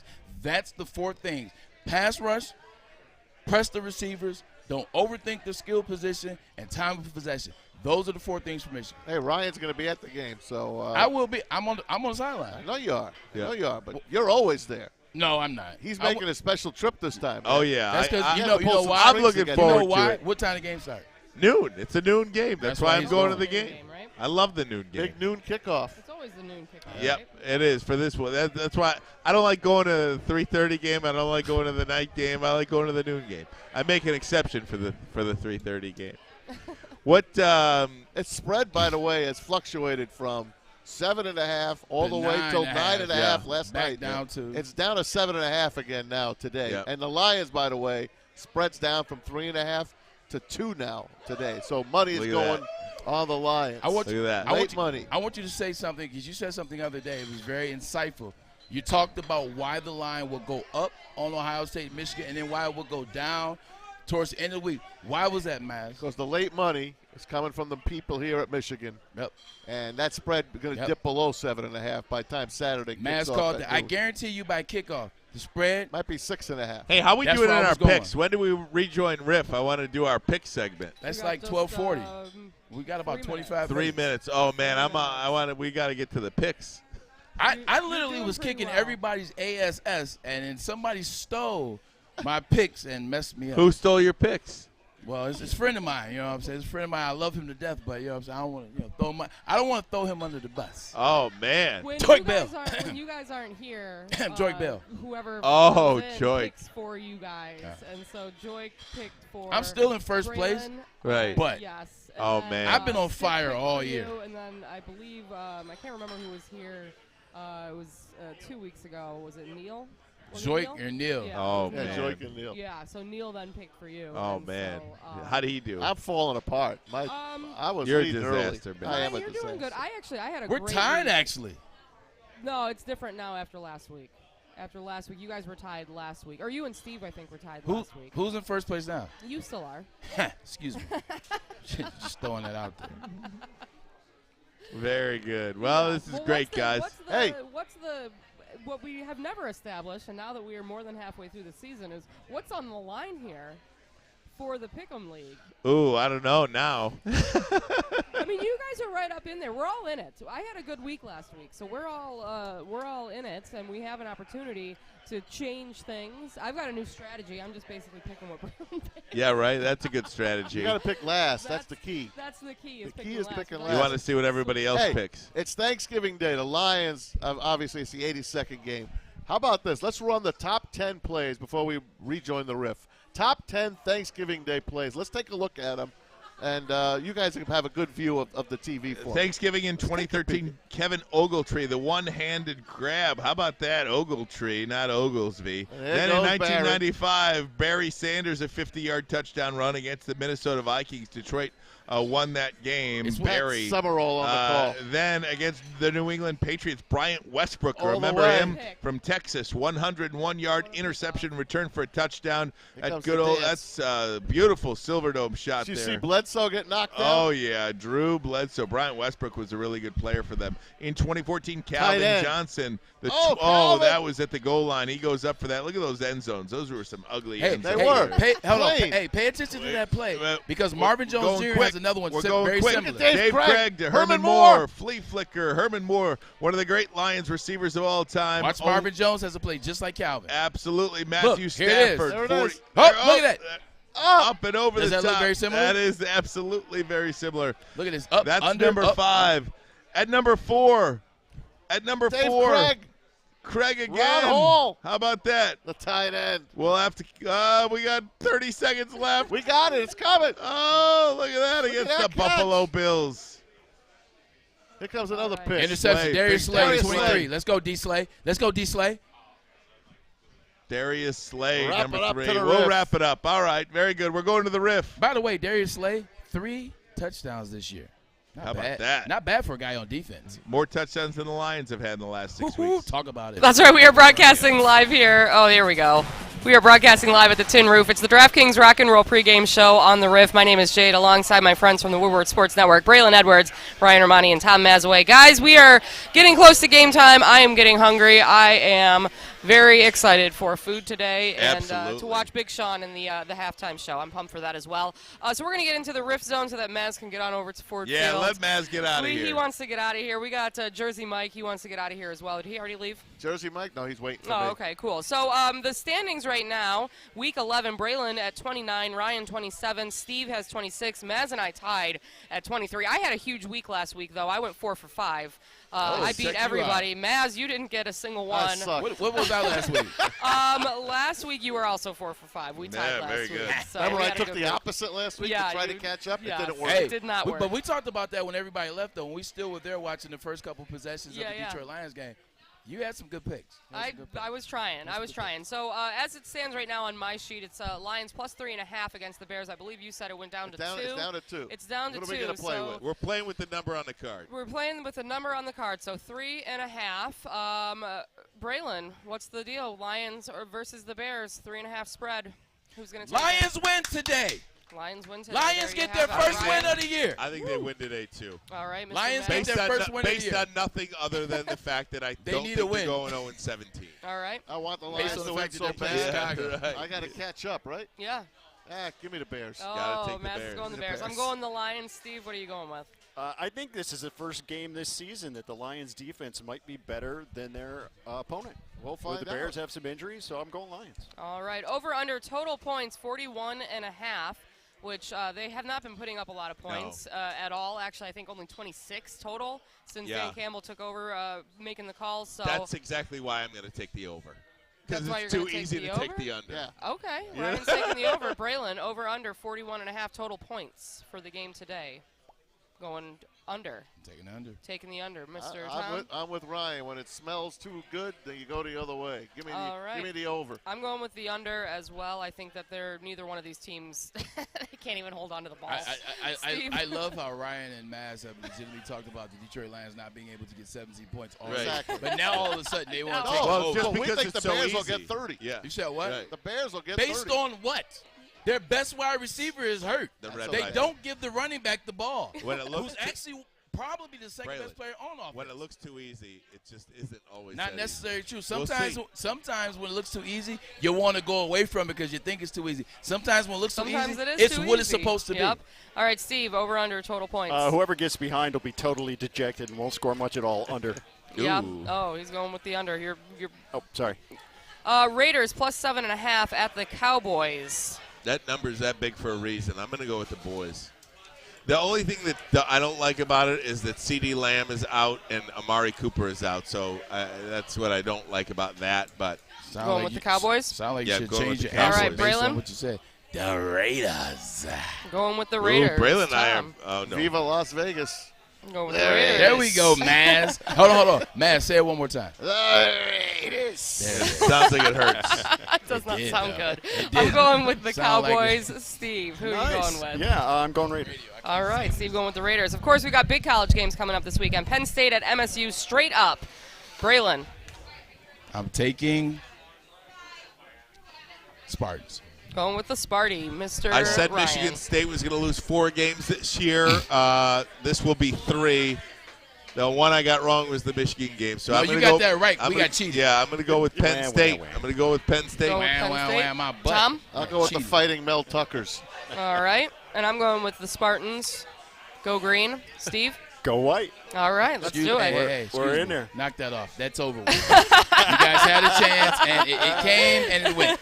All right, then, of course, Ohio State at Michigan. And Steve, he has to make his jokes. Ohio State at Michigan. How many points will the Buckeyes win by?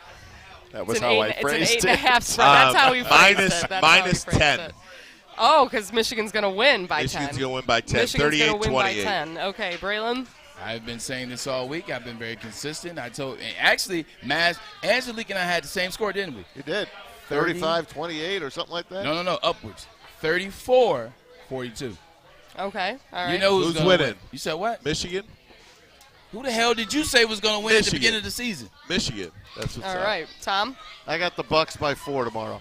The Bucks by 4. I'm going to go with Saturday. The Buckeyes by 10 on Saturday. Steve? Everything tells me Buckeyes. Come on, Steve. I read your book, Steve.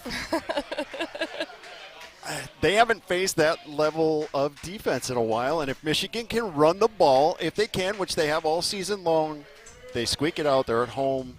I'm taking the Wolverines. To win, money line, taking the Wolverines. All right, and then, of course, because it is Thanksgiving, we all got to pick. Is it pumpkin pie, apple pie, or sweet potato pie? Pumpkin Which one? pie. Pumpkin pie all day. Braylon?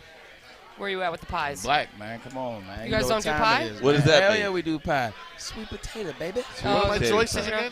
Pumpkin pie, apple pie, or sweet potato pie? Oh, if you're going to give me apple pie, I'll try apple pie then. You're going to try an apple pie? I feel like, to me, I don't know. I can't tell a difference between sweet potato and pumpkin They're pie. both to me, very they're the good. same. They're both Right. good. Very I like them. good. I'm going pecan pie. Ooh. Hey, you know what? You Nicely just done. changed the game. I'm on your team. How about that? I'm on your Pecan team. Very pie. good. All right, there you have it. This is the DraftKings Rock and Roll pregame show. We Good, are wrapping you. it up. Happy Thanksgiving from all of us to all of you. Go Lions. This is the tradition here in Detroit, and we are happy to be here. 82 with years. you guys. 82 years. Happy That is Thanksgiving, right. Jade. Happy Thanksgiving, Happy guys. Thanksgiving, Jade. Go Happy Thanksgiving, Lions. guys. We will see you in a week on Sunday right here at the Tin Roof. And Woodward Sports Network. And Woodward Sports Network. The bottom line. Ermani and Edwards, Maz and Jade. Mitchell gets to Sanders. Sanders has got some room to operate. Barry Sanders inside the 10. Touchdown. Unbelievable. Can he accelerate? 62 Packers heading towards a perfect season. They were, at that point, invincible. Detroit's defense shut down Hall of Fame running backs Paul Hornung and Jim Taylor, then focused on the Packers' passing attack.